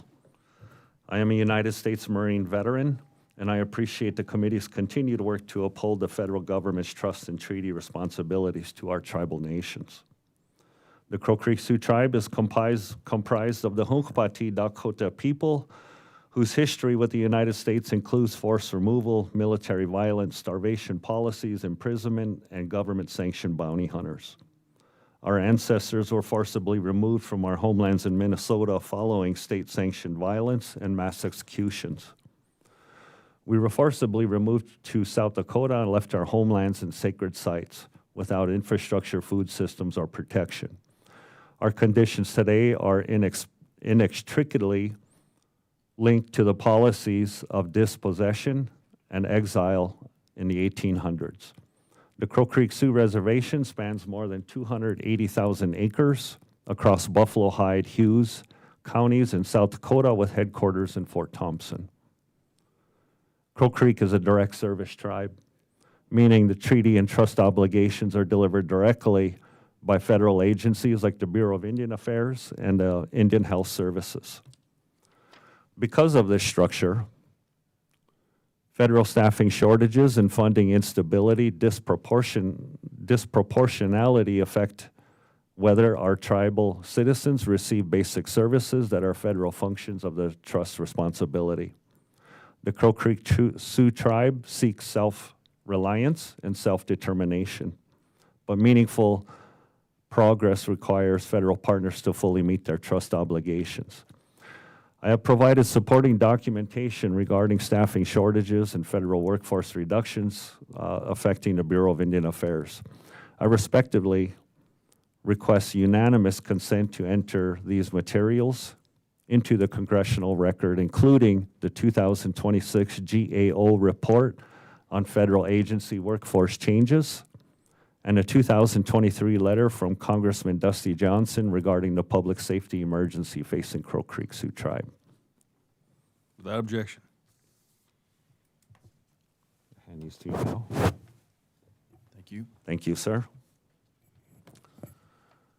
The Crow Creek Sioux Tribe requests following report language be included in the final FY27 appropriations bill. The committee has received from all corners of Indian country testimony expressing crucial concern over trust and treaty obligations being compromised by staff reductions in Indian service. The committee shares these concerns. The committee directs the Indian Service to issue a report to the committee 90 days of this bill of this bill being signed, documenting staffing levels since FY24, titles, positions, responsibilities of departed employees, accounting for the DPR engagement and the RIFs.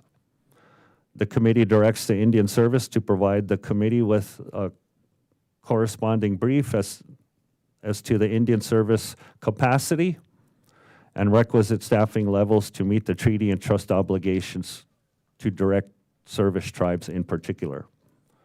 The committee directs the Indian Service to provide quarterly updates as to the impacts of staff reductions, loss of institutional knowledge, and elevation of current staffing levels. The committee is concerned that the staff reductions have compromised the Indian Service capacity to meet treaty and trust obligations effectively, redefining the federal government's treaty and trust corpus. Today, I have two modest tribal-specific requests. First, the Crow Creek Sioux Tribe is seeking support from our federal partners in the conveyance of an abandoned law enforcement facility.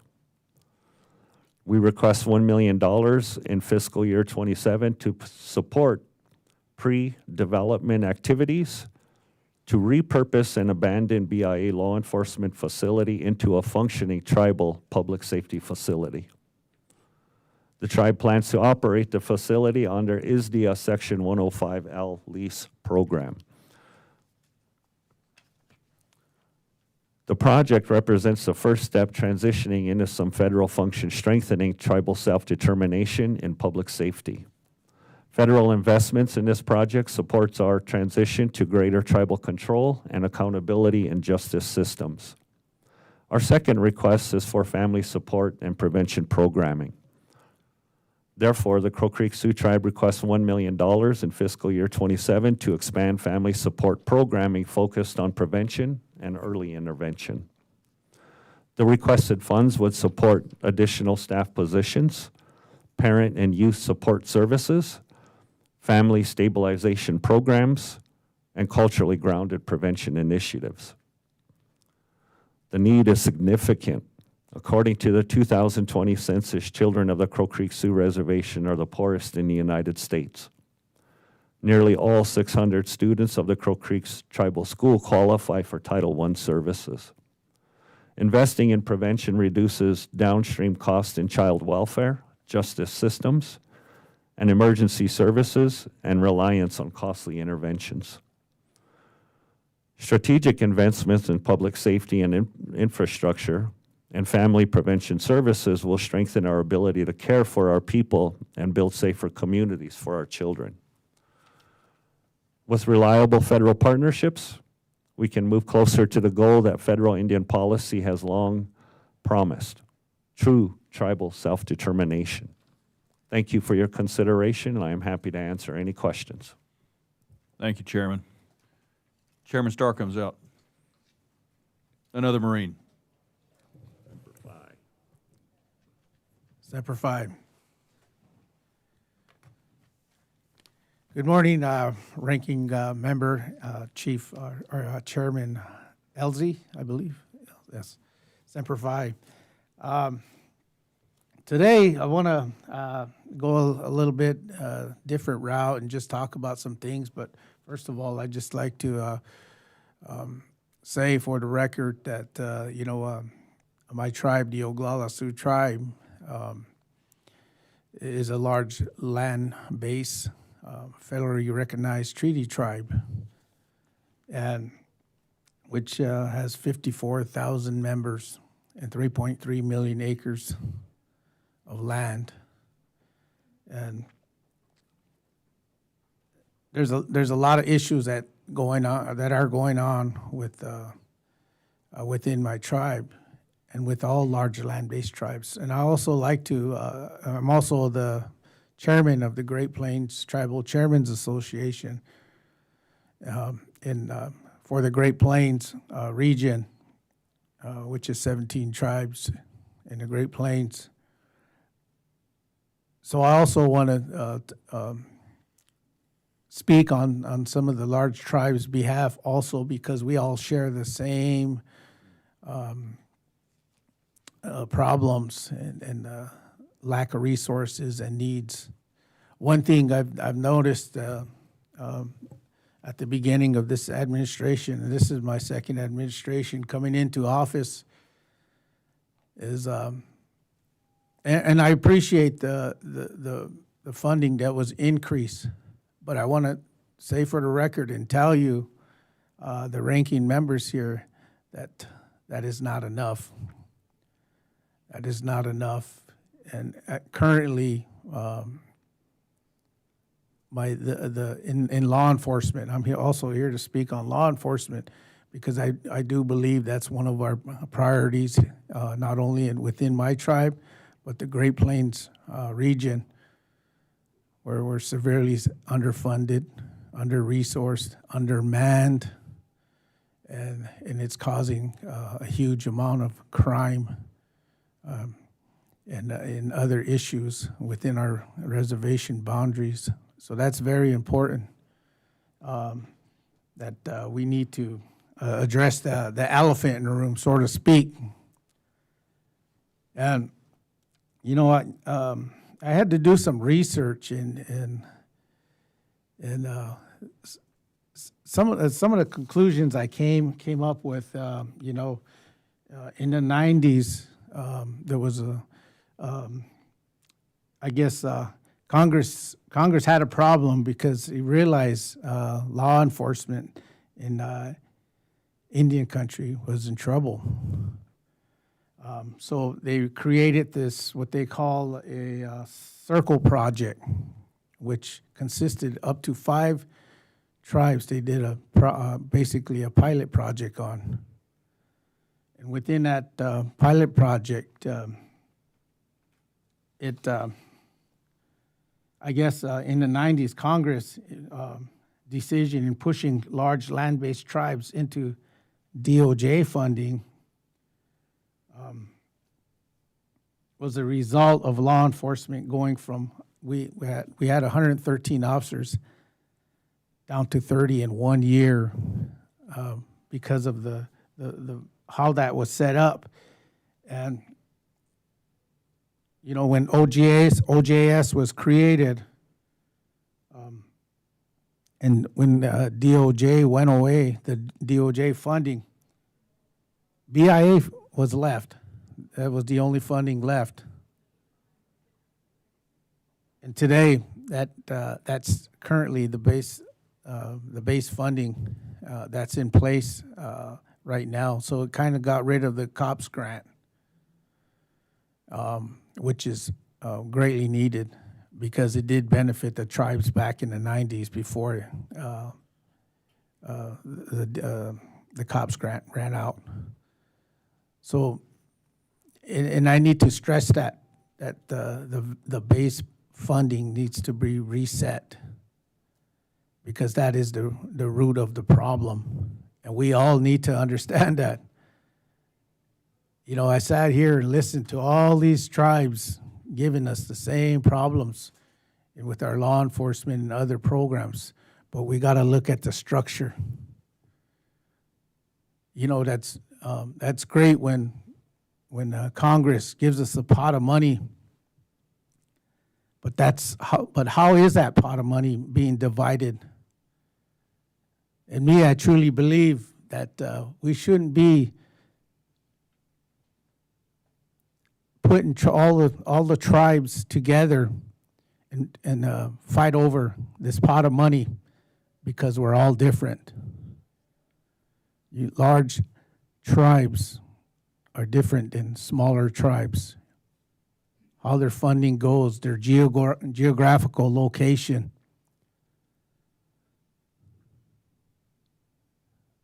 And where they come from, their land base. All those things need to be taken into consideration. But when you put us together and tell us to fend for ourselves and come up here and lobby, and we do lobby, it doesn't work for us. It doesn't work for us because you have smaller tribes representing large tribes, and they don't even have the funding we do or the programs we do. When I say by programs, I mean when you have self-determination tribes over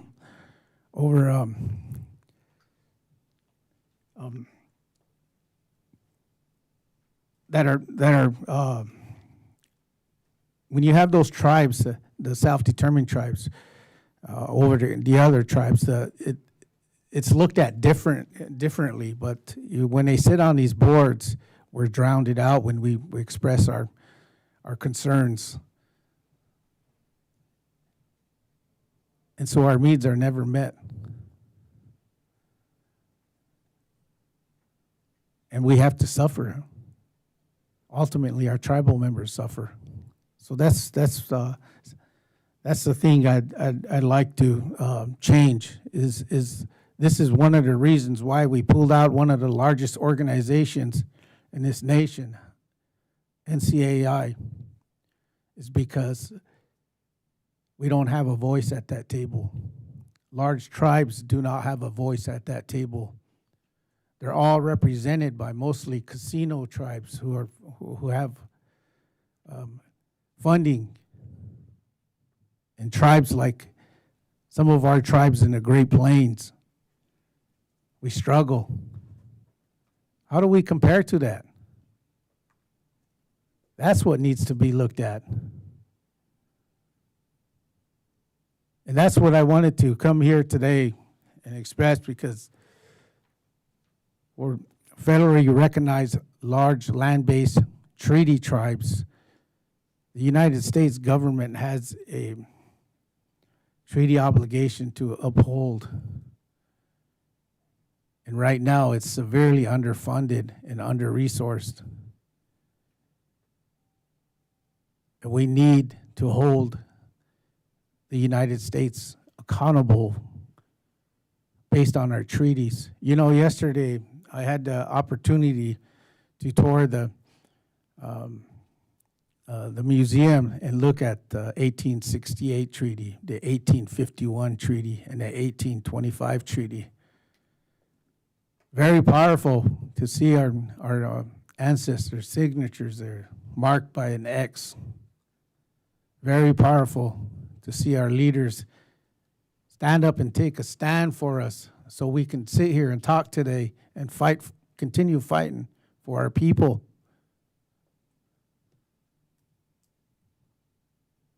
And to see that is, to me, is probably going to be a once-in-a-lifetime deal. And that's what I'm here for, is to make sure that we follow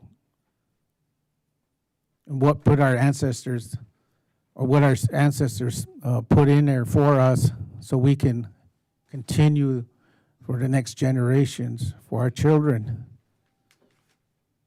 And Congress needs to understand that. We're here, we're alive, and we're not leaving. And our membership is growing and growing, but the funding is not. So that's why I wanted to stress today, you know, we have treaty rights, we have treaty obligation, but when funding gets involved, we tend to forget treaty obligation, and that needs to change. Thank you. Thank you, Mr. President. Ranking member. Well, thank you all for your testimony, and thank you, President Starr comes out.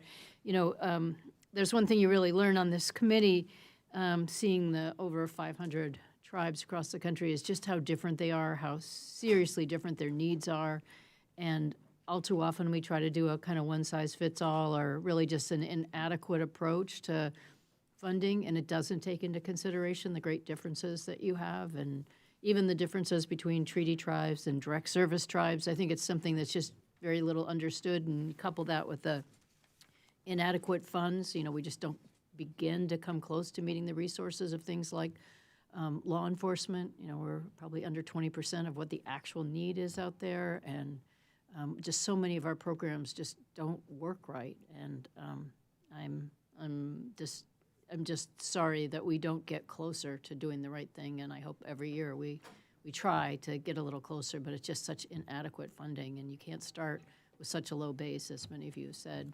And thanks for pointing out some of the challenges of direct service tribes. I'm really worried right now about the cuts in staffing. I mean, it was already horrendous, you know, 2 or 3 years ago, hearing about how long it took to do the things that needed to be done, or to get the funding there, or just to make the payments of things that should go out at IHS or other places. And then in this last year, we've just experienced this deep cuts in staffing, and I don't know how anything honestly gets done over there. I'm looking forward to our hearings this year with BIA, BIE, BIH. It's just really inadequate. So I thank you for bringing some of that to our attention. It doesn't solve the problem, but I know we'll have a focus on it this year, and ask for, you know, as you were, you know, detailing some of the things, just much closer scrutiny of what's getting done in the staffing levels over there. I think we just have to crack down on that right now, especially.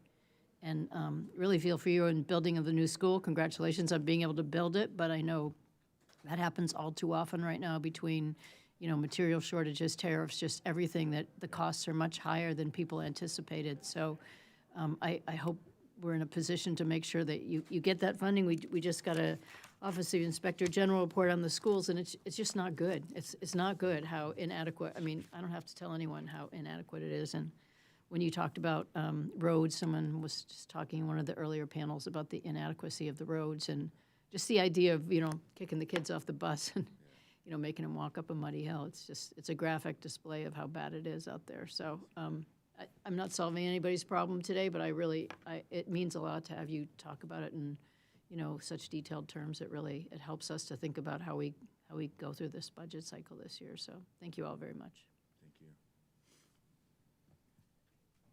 Thank you, Ms. Pingree. Gentlemen, thank you for being here. I had a quick question for you, Chairman Lenkeek. You've done a lot of work in counseling to prevent suicide. Yes, sir. With your description of I'm assuming is that just for your res that you do that? Yes, sir. Thank you for that question. For many years, I have worked exclusively just on the Crow Creek Sioux Reservation, but recently here I've been appointed to some positions where I'm helping on a national level now. I'm the chairman of the IHS National Suicide Prevention Committee. So. And are you seeing an increase in the need for that kind of counseling? Yes. Yes. Increase. Definitely, huge increase. And since you are able to see the top level, is there one thing that's causing that, or is it, can you say it's despair? Multiple layers, multiple dynamics, despair. Okay.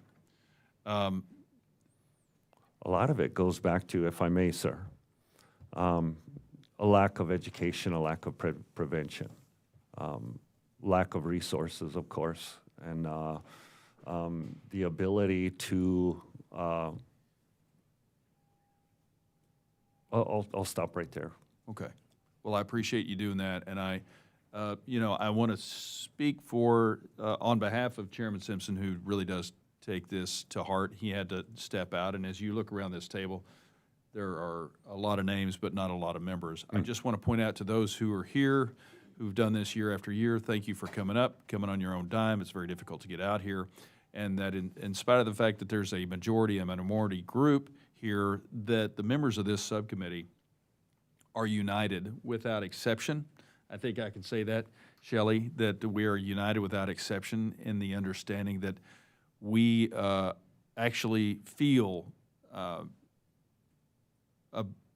very strongly about the issues that every tribe who comes before us and brings.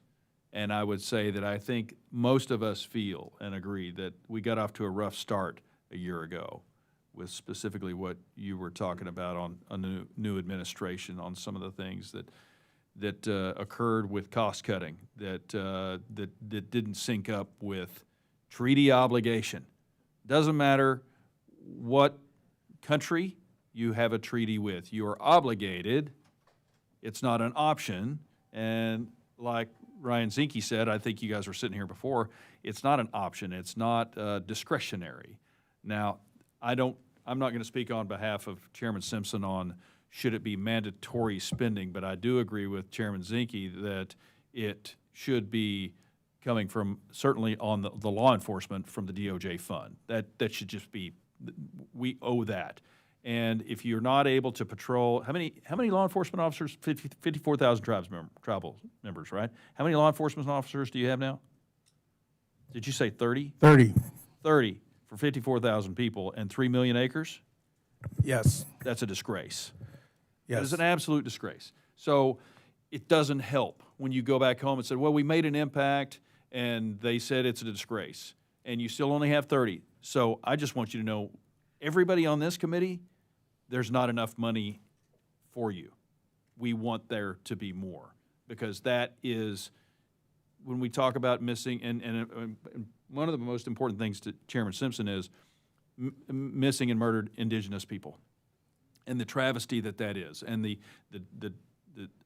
lack of syncopation between the res and not the res on how we deal with those issues and justice. We are united on it. I hope that we make progress year after year after year. I'm not, again, it's never enough, but we're united on it, and we're all emotional about it, and we are all on this committee because we care. Well, thank you, Chairman. I definitely appreciate that, and it's good to acknowledge that, or that you acknowledge that. You know, it does mean something when we hear that, because sometimes we don't get to hear that, especially from a committee. But one thing I wanted to point out was, we did declare a state of emergency, and it rolled into this administration, and our stats are still the same. So it definitely needs to be looked at, and according to treaty obligation. Treaties are the supreme land of the law. Consultation needs to happen also when those decisions are made. Thank you. One final comment. Yes, sir. Thank you. One final comment, please. The Crow Creek Sioux Tribe did declare a state of emergency on public safety in 2023 on the heels of a murder and a lot of other violent acts that were going on a reservation. So I declared that state of emergency. And here recently, I just declared another state of emergency on the health and wellness of our children. Recently here, looking at data, getting ready for appropriations and consultations and things, I was looking at the Agency for Children and Families. And in that data, it had Crow Creek Sioux Tribe listed as a high-risk environment for children. In fact, it's the highest risk environment for children in the United States. I firmly believe the federal government and the tribes put their heads together and come up with solutions centered around prevention and education would probably take would probably take this even further to be more effective and efficient for our future generations. So thank you. You bet. Well, I think we do need to prioritize this as a nation, and honestly, I think that culturally, I think the American people are starting to pay more attention to something that's been long ignored in a very in a more positive way. And you know, when Zinke leaves, I'm going to talk about him behind his back, but when he leaves Congress, I would like to see him take a bigger role that the administration could create for him. We have czars for a lot of things, and Indian Affairs is one of them. And you as you go throughout the country trying to solve these problems. I'm way over time, but you guys deserve it. You can't accomplish what you need to get across to us in 5 minutes, and I appreciate that, and I'm sorry it's limited to 5 minutes. You guys are a treasure to your nations, and you're a treasure to the United States as a whole, so thank you for being here. Thank you, sir. Appreciate you. Thank you. Appreciate you, committee. Next up, we have Chairman Steve Sitting Bear from Standing Rock Sioux Tribe in North Dakota, and Lana Street, the chairperson from Spirit Lake Tribe in North Dakota.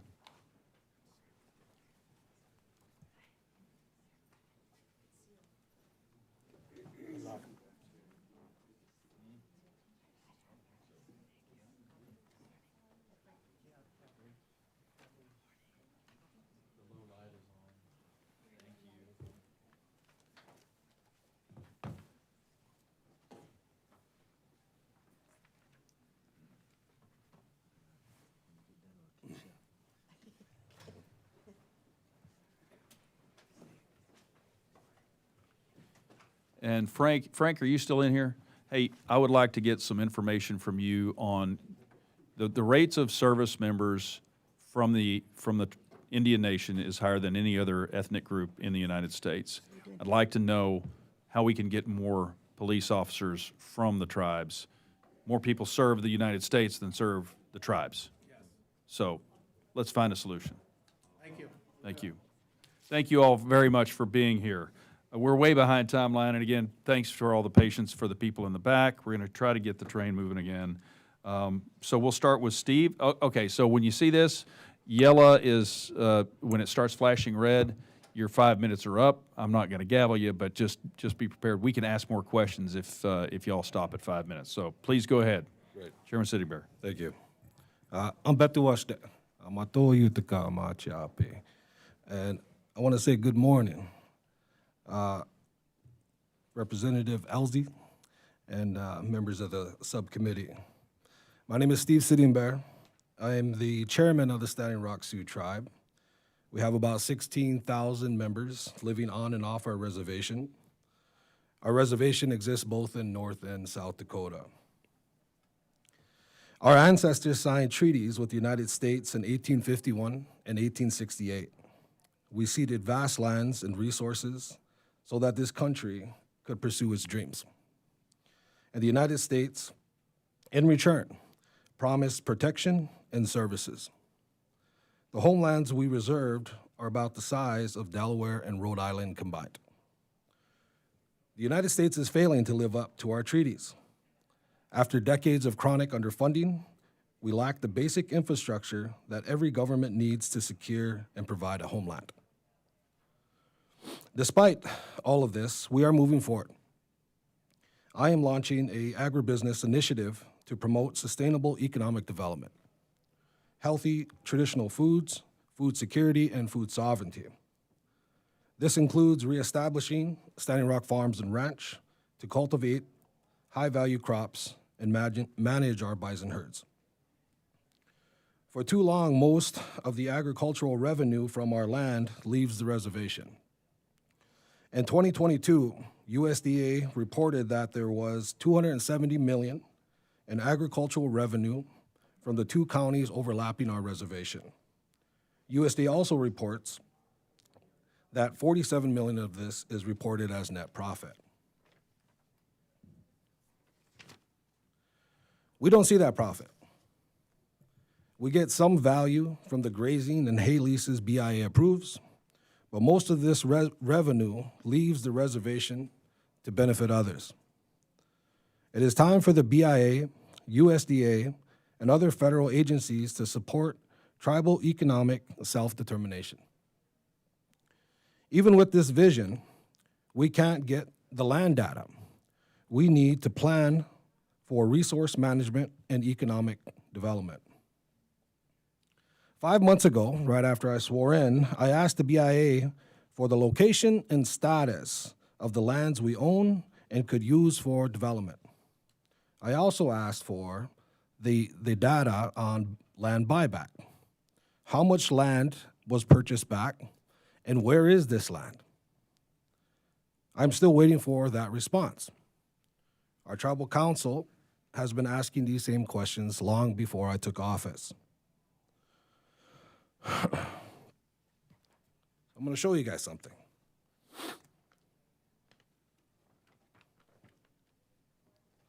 This is a map of Standing Rock. This is the legacy of the federal government's failed allotment policies. In the late 1800s, the government divided up tribal lands into individual parcels. Our tribal lands were homesteaded by non-Indians, and some lands were taken by the government. We were left with a checkerboard of individual parcels and highly fractionated lands. Some parcels have 10, 100, even 1,000 owners. The tribe owns many fractionated interests in these lands, but we don't know where. We can't manage and plan for what we cannot see. Our staff is trained to use the federal land database TAMS, but we are still denied access by the BIA. More than 100 years after allotment ended, we are still struggling to get basic land data. We need the subcommittee to modernize BIA land management. We need realty staff with expertise, experience, and the technical resources to make our land data easily accessible. Without this basic information, we cannot achieve economic self-determination. Our hands are tied behind our back with no way to move forward. We are the best stewards of our own lands, but we cannot plan for a future while we're being kept in the dark. The United States has the treaty and trust responsibility to support the highest and best use of our lands and resources. Instead, we get failed policies and chronic underfunding. This extends to the promises the United States made to our ancestors in treaty. Healthcare is just one example. Our hospital was built in 1962. It is a 60-year-old patchwork of modular units where the roofs leak and the boiler fails in the winter. When a medical helicopter lands at night, our nurses run out into the street to guide the pilot with their cell phone lights. We need a new facility, but a building is only as good as the people inside of it. Our facility is failing, and that is only half of the battle. We are facing severe staffing crisis with nearly half of our positions vacant. We are asking for the funding to fill 265 new positions and the housing required to retain them. Law enforcement is another example. We have only 7 to 12 officers to cover 2.3 million acre reservation. As I'm speaking here today, we have officers being detailed off Standing Rock to other areas of the country. On a typical shift, we have just 2 officers on patrol for an area the size of Rhode Island and Delaware.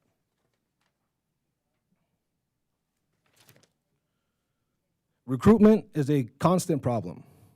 Our recruits must travel 1,200 miles to New Mexico just to attend police academy. The subcommittee must fund a BIA police academy in the Great Plains so we can train and retain our own people. Our detention center is another example. The BIA recommended condemning our detention center 5 years ago. But here we are today, still using it at 3 times capacity. Instead of contracting to send detainees away from their families and communities, BIA should spend that money to build a safe and secure detention center on Standing Rock. Finally, the federal government's treaty commitment to educate our youth is being met with total neglect. Our Rock Creek Grant School is not safe and it's losing students. There is no fire sprinkler system, failing ventilation, and a heating system that leaves them in the cold. Part of the building is over 120 years old. In 2020, BIA rated its condition as poor, but there has been zero follow-up since. BIA estimates that we need $21 million to fix this, including $7.8 million for immediate emergency repairs. We are not asking for luxury. We're asking for a roof that doesn't leak and a school that won't catch fire.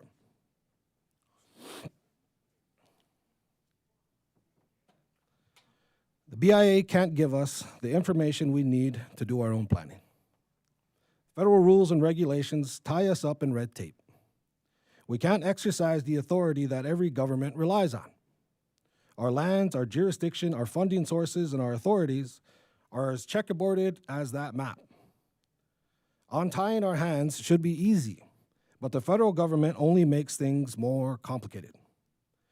The administration wants to supercharge 638 contracting, but Congress won't provide the full funding that we need to take over these programs. Tribal governments could raise tax revenues, but we are surrounded by state and federal governments that tax our people, our lands, and activities on our reservations. Everyone knows there is no law enforcement on our reservations, but no one will restore tribal government authority so that we can enforce the law. Our sovereignty, self-determination, creativity, and leadership are locked. We're locked up in a maze of more than 100 years of failed federal policies, oversight, and fractionation of our lands, resources, and authorities. 50 years later, we still lack meaningful self-determination. We try to take action, but we have to navigate a maze of fractionation, red tape, and limited authority.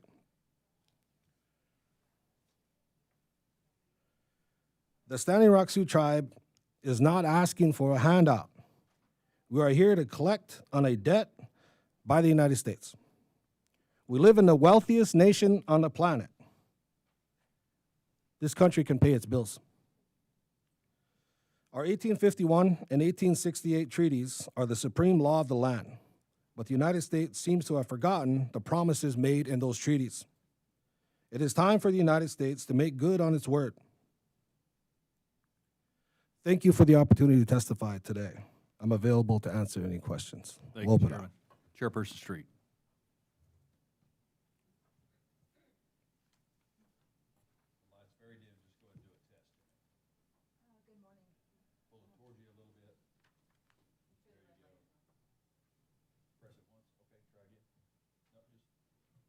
Good morning. There you go. Okay. Betuashte, Iawakawi and Makiapi. Good morning, Subcommittee. I thank you for the opportunity to speak on behalf of my nation today. My name is Lana Street, the chairperson of the Spirit Lake Nation in northeastern North Dakota. We have provided you with a written testimony already, but I thank you for the opportunity to be here today to speak. My statement today will focus on several Spirit Lake specific funding requests, as well as other programmatic requests. Our Treaty of 1867 promises that our Spirit Lake Reservation will serve as a livable permanent home. Treaty-based funding for Indian nations and tribes is essential to our Spirit Lake Native people and communities. The Spirit Lake Nation consists of 8,000 tribal members. It's about 450 square miles and 250,000 acres. Checkerboard tribe, as was stated earlier. We experience a 27.2% poverty rate, and our life expectancy for our men is 47 years old and 56 years old for our women, and sometimes even younger with our addictions and with our social problems and health issues that we experience on our tribal nation. Currently at Spirit Lake, we are seeking the return of our lake bed. Our lake bed was part of our original 1867 treaty. Our treaty mandates that competent health-led healthcare. Our treaty mandates competent physician-led healthcare, but we continue to have poor health, diabetes, heart disease, violent crime, homicides, suicides, poor housing, poor nutrition, and poverty. Currently at Spirit Lake, we do need a new healthcare clinic to accommodate these conditions. We applied for the joint venture funding, but we were denied. So we plan to use the Section 105L of the Indian Self-Determination Act to build one, and we are requesting Congress to keep that program fully funded. It currently is one of the only tools for tribes in our situation. We need $2 million for our BIE Tate Topa School Road. Our Tate Topa Tribal School is a tribally controlled BIE on our reservation school that serves 443 K through 8 students. This route is the only one into the school, and it is in terrible shape. It's a danger to our school children and to the community, continuously needing repairs to our school buses. We also need to add another kindergarten classroom next year, but no available space exists to accommodate this need in our school. There are several essential programs, including our FACE program, alternative school, and our middle school culture classroom. They're all housed in portable units outside of our main building, and for us, that's a concern, especially when we experience 40 and 40 below weather in North Dakota for more than 5 or 6 months at a time. We also need a new roof, a major building upgrade to provide our students with an equal education opportunity. As tribes, we should be eligible for impact aid funding to pay for classroom instruction. Currently, at our Tate Topa Tribal School, we lack funding to provide, we lack funding for those students who are deemed non-beneficiary because they don't meet the requirements for enrollment. And so we end up funding them, you know, from, I guess, from an empty account, basically. Tiwahe program, our Tiwahe program is an initiative that the Spirit Lake Tribe was able to become a part of back initially when the initiative became available. In our language, Tiwahe means Dakota, or in our language, Tiwahe means family. And the Tiwahe program brings together families. The Tiwahe program is a community-based initiative to provide culturally appropriate community support for Native families by integrating tribal practices, cultural norms, values, and traditions into social service programs. Roughly about $3.5 billion annually is needed to meet minimum requirements across Indian country. For law enforcement, Congress needs to enact an Indian Country Violent Crime Fighting Act to codify President Trump's Lady Justice Task Force. We need joint BIA and DOJ funding for annual tribal master law enforcement plans. In FY26, funding was less than $600 million. Indian country needs about $950 million for fiscal year 27. We need the funding to save lives. We need more tribal police officers. Recently, we had a young lady on Spirit Lake lose her life. We currently have 2 tribal police officers at any given time on Spirit Lake, and that is only because there's officers detailed from the Turtle Mountain tribe, which is roughly about 80 miles away.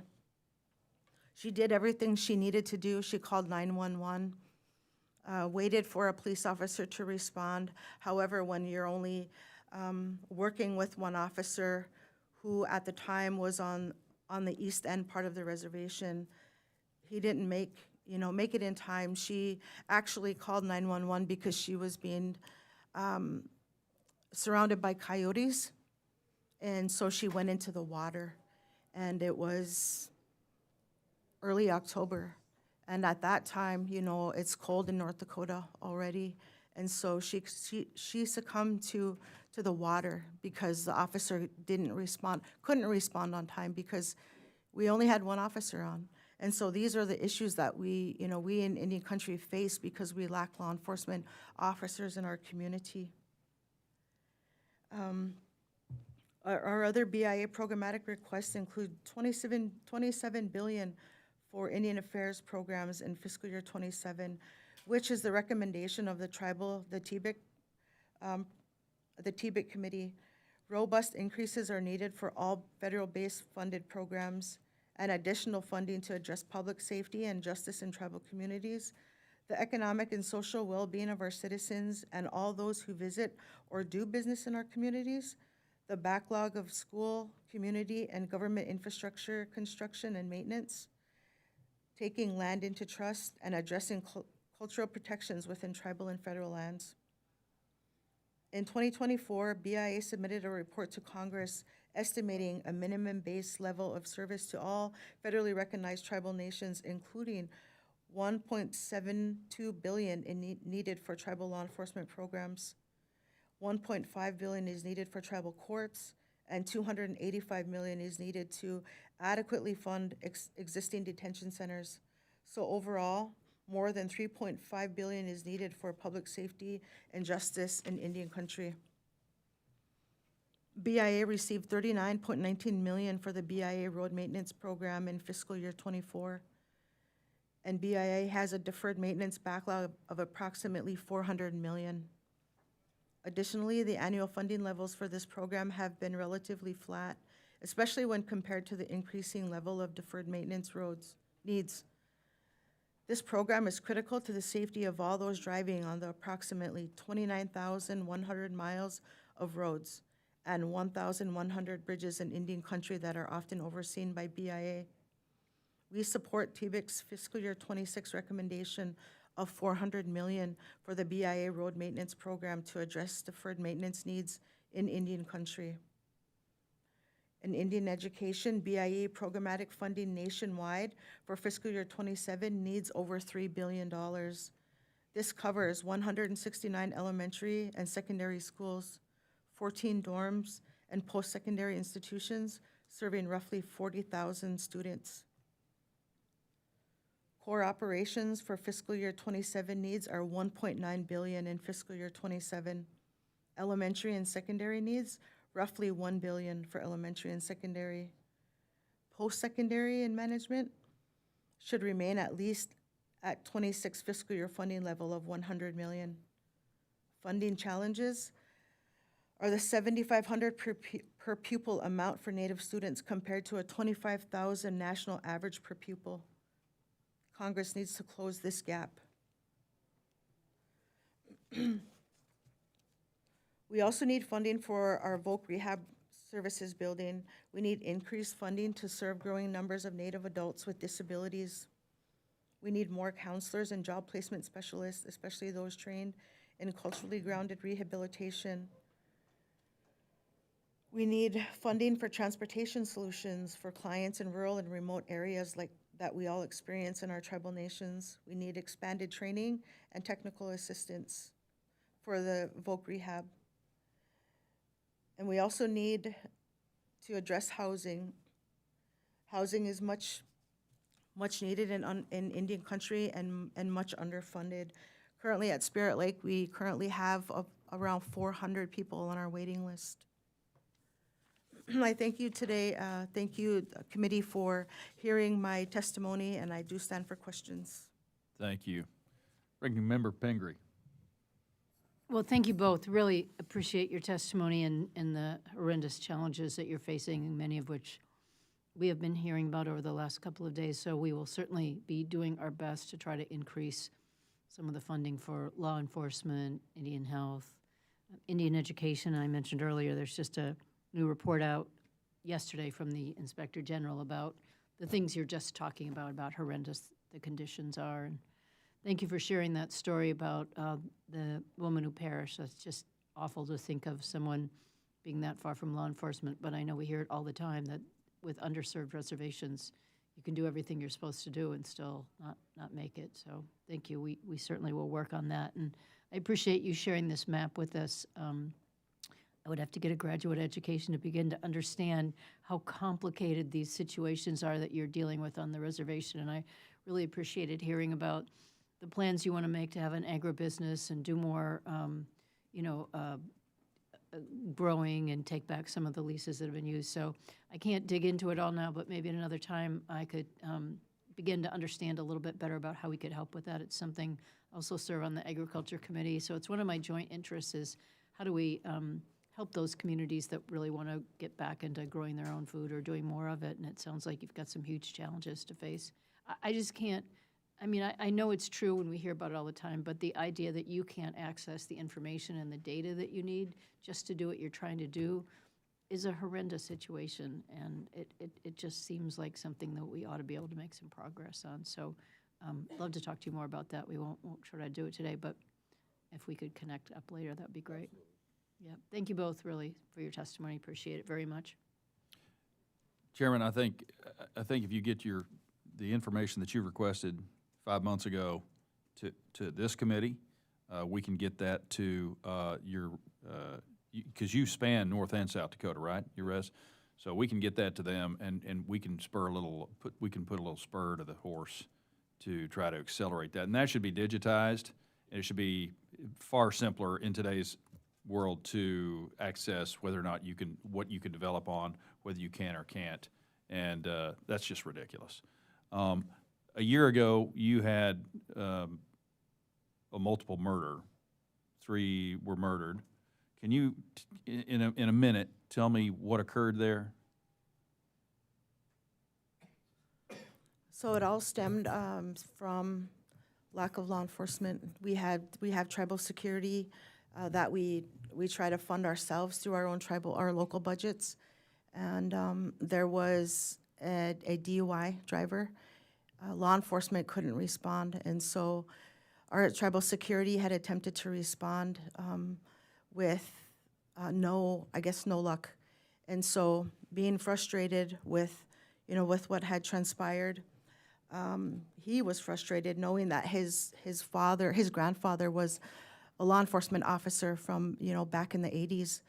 And it was so stressful for him, and he was so distraught that he went home and he took the lives of his mother, his niece, and his sister. His niece and his sister. The mother survived the shooting, and so she was the sole survivor of that shooting. And there again, our lack of law enforcement, and underfunding, and Okay. Well, thanks for sharing. That's a real world story of had there been more law enforcement, it might not have happened at all, and it could have certainly been limited. So thank you for sharing that tragic story. Okay, thank you all very much for being here. We got work to do. Thank you. Thanks. Finally, for the morning session, we've got Chief Jeff Wakosh from the United Kituwa Band of Cherokee Indians in Oklahoma, Chairman Jacob Keys from the Iowa Tribe of Oklahoma, and Chairman Rick Celestine of Alabama Coshada Tribe of Texas. Welcome, gentlemen.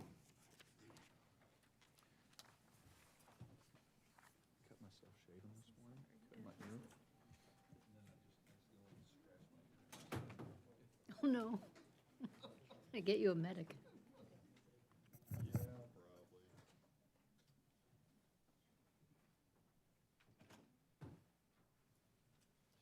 Thank you all for being here. Remember, green and yellow are good. Red, when it starts flashing the 5 minutes up, we want to get through this, so we've got some time for questions.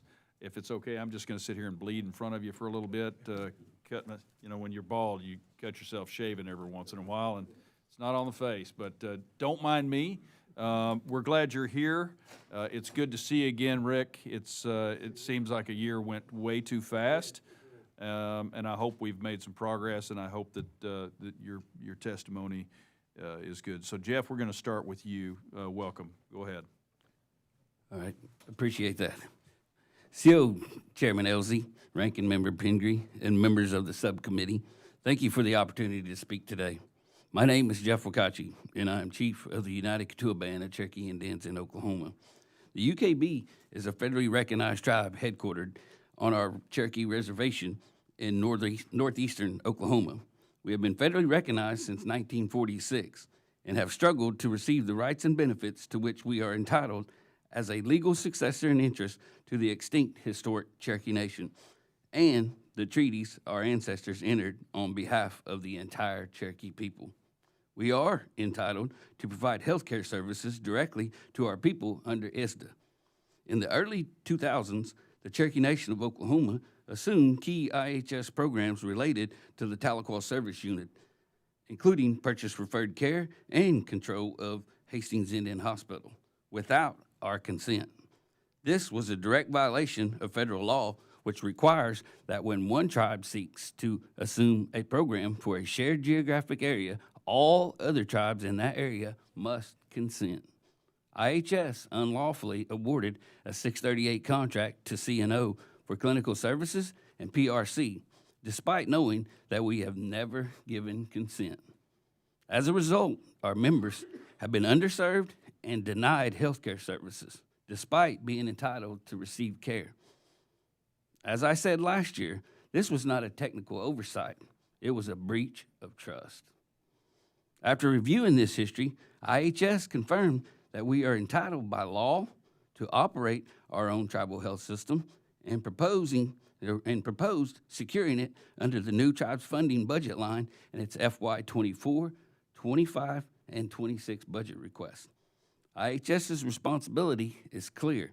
It must provide health care to all federally recognized tribes, regardless of how long they have been recognized. The new tribes funding budget exists for this exact reason. IHS now seeks to correct its error. This error resulted in an ISDA contract which transferred $5.6 million in non-recurring funding to the UKB for 2024. Because PRC was the only program transferred in the 2024 contract, the entire 5.6 was allocated to PRC. In 2025, again, UKB received $5.6 million in non-recurring funding, this time receiving $4.6 million for PRC and $1 million for hospitals and clinics. We await award for 2026 of $5.6 million in non-recurring funding, which will be allocated across the programs negotiated for in 2026. While another tribal official has falsely alleged that our PRC funding is disproportionate to what other tribes receive, the full story is that we are entitled to $5.6 million annually for health care. Once we begin operating the additional programs, the $5.6 million will be allocated across those programs, just as it was in 2025. Recurring funding is necessary to allow the UKB to build upon our current successes and make substantial investments in furtherance of our healthcare system. Our request for recurring funding has been met with bipartisan support in both chambers. Unfortunately, we have not been included in the FY 24, 25, or 26 enacted budgets. We have already proven our ability to operate high-quality health programs under ISDA, successfully managing behavioral health and substance abuse services throughout our reservation with an annual IHS funding amount of $99,000. Our track record of efficient operations and prudent management is self-evident by our ability to transform that meager funding into a behavioral health system which now operates across 7 locations and provides services to more than 1,800 patients while employing a workforce of nearly 100 in rural northeast Oklahoma. We look forward to replicating this success throughout our tribal health system. Yesterday, you heard from one tribal leader who urged you to inflict harm upon a sister tribal government. How a tribal official who professes to be a sovereignty warrior could openly oppose critical health and education funding to another federally recognized tribe is beyond me and disrespects all tribes. His words have nothing to do with physical responsibility. Providing health care funding for the UKB will have no impact on funding to any other tribe, especially CNO. and will only increase access to care on the Oklahoma Cherokee Reservation. On behalf of the United Kituah Band, I urge you to correct this moral and legal error and enact the IHS's request to fund the UKB on a recurring basis. What else? Thank you, Chief. Chairman Keys.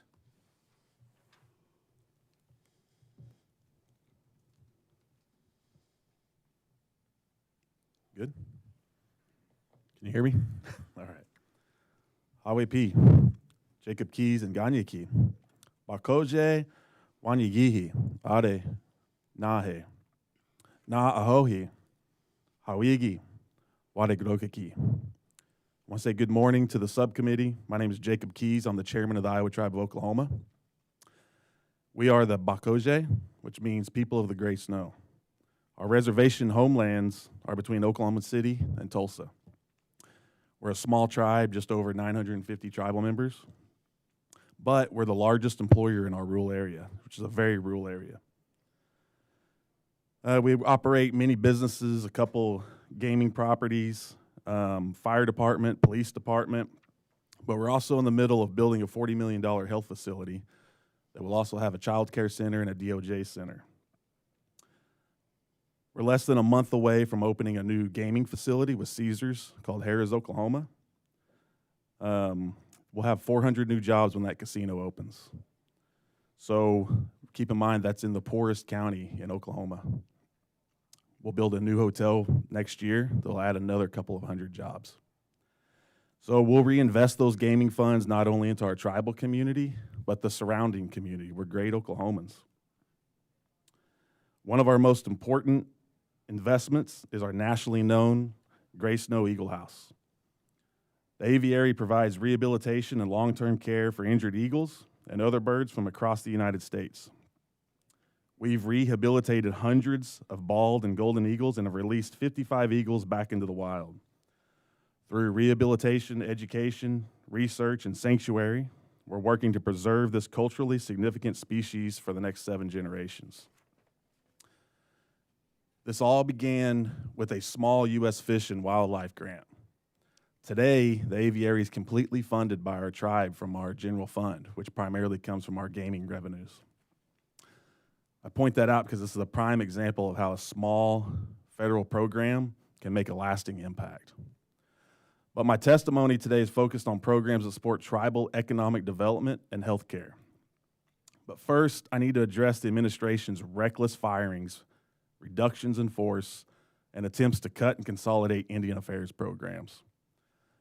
The Iowa Tribe of Oklahoma has a government-to-government relationship with the United States. Our ancestors negotiated treaties and agreements and ceded vast amounts of lands and resources in exchange for programs and services promised by the United States. Our tribe paid for these programs and services up front.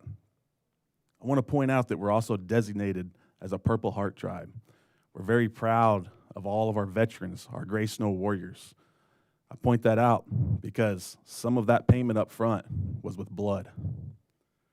The United States is failing to uphold its end of the deal.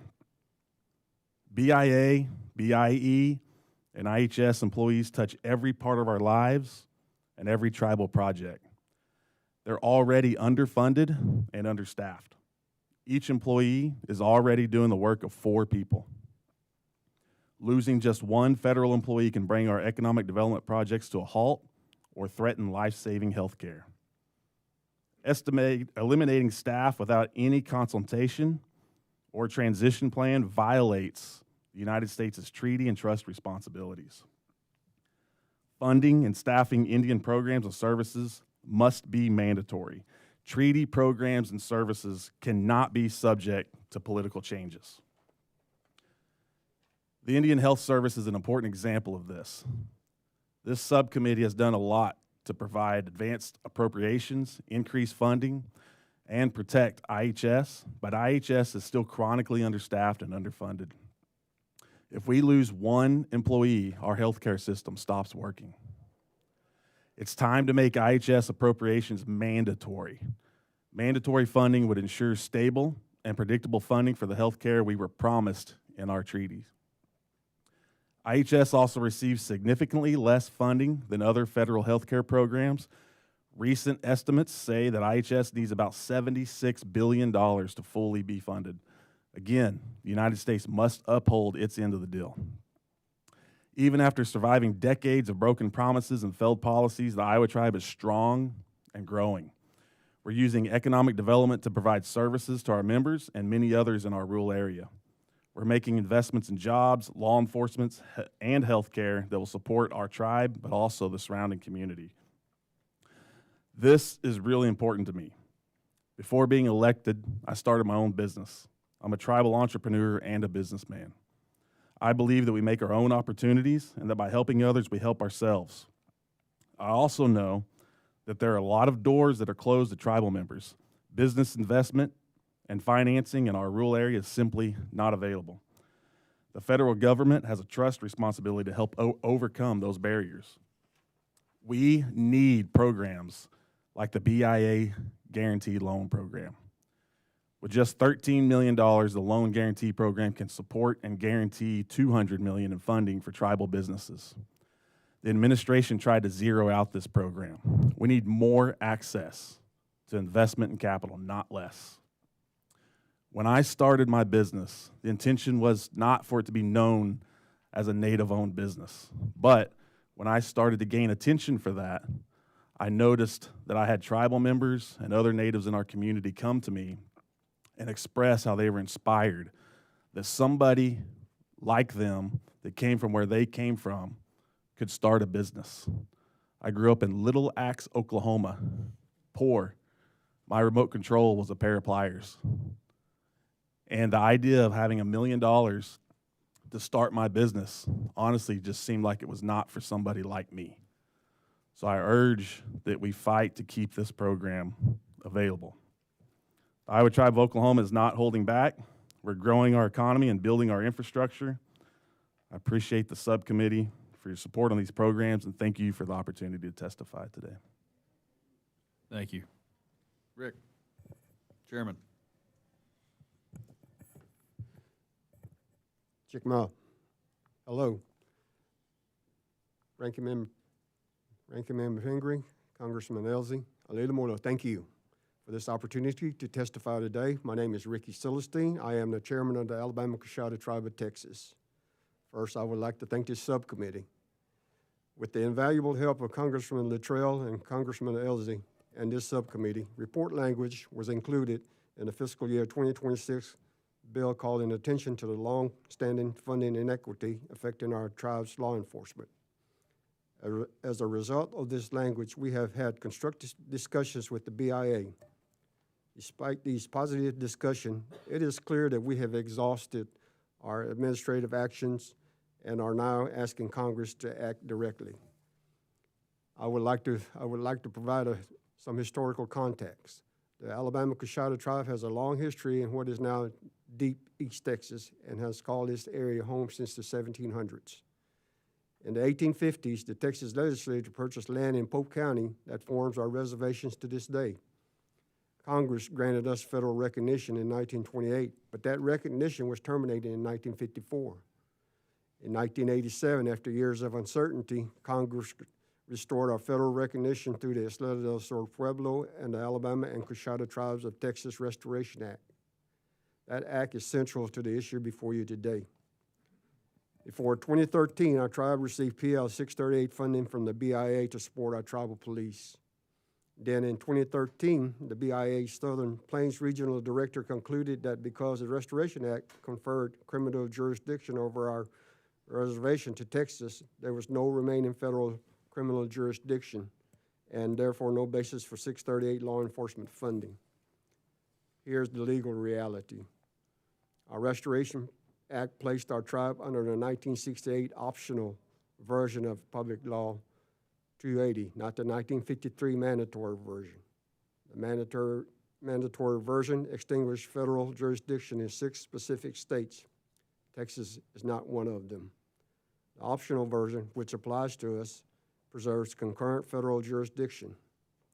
The Department of Justice says so explicitly in the U.S. Attorney's Manual, and critically, The BIA's own Southwest Regional Office has already deemed the Estado del Sur Pueblo, who was restored under the same Restoration Act, eligible for the 638 law enforcement funding. They are receiving that funding today. We are not. There is no principal legal basis for treating us differently. I want the subcommittee to understand that this is not just our problem. There are at least 9 federally recognized tribes across the country in the opt-in Public Law 280 states that are similarly not receiving BIA law enforcement services or funding they are legally entitled to. The BIA's interpretation has created a systemic funding gap, not just for our tribe, and Congress is uniquely positioned to close it. We're asking the subcommittee to include report language in the fiscal year 2027 Interior Appropriations Bill that, number 1, confirms that the eligibility of the opt-in Public Law 280 tribes for PL 93-638 law enforcement funding. Number 2, appropriates $7 million in the public safety and justice account for these tribes. And number 3, directs the BIA to identify all eligible tribes within 30 days and begin allocating funds without delay. With my remaining time, I would like to briefly note 2 additional priorities.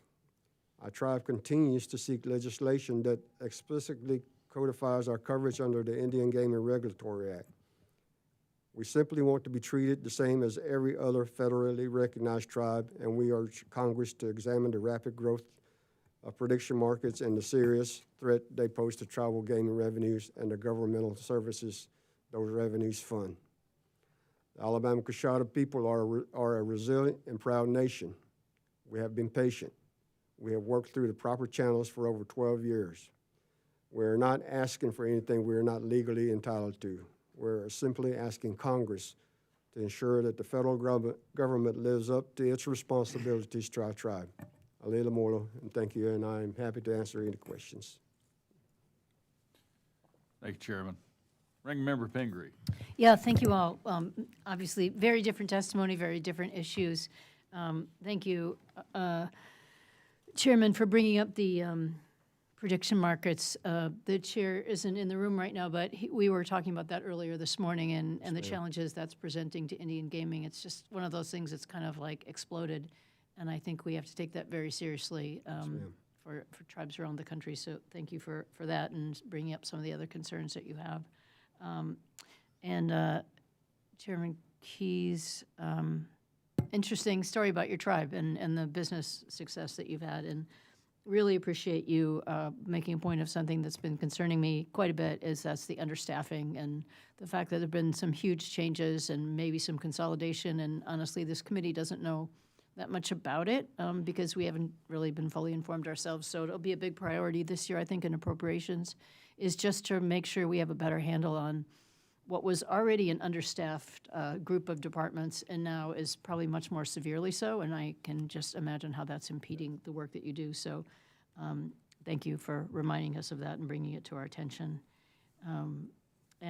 Also, we understand there's some really serious issues there and some challenges that you've brought before us, and I promise I'll take a little more time to pay attention to them, but I know you have some real concerns, so thank you for bringing that to us.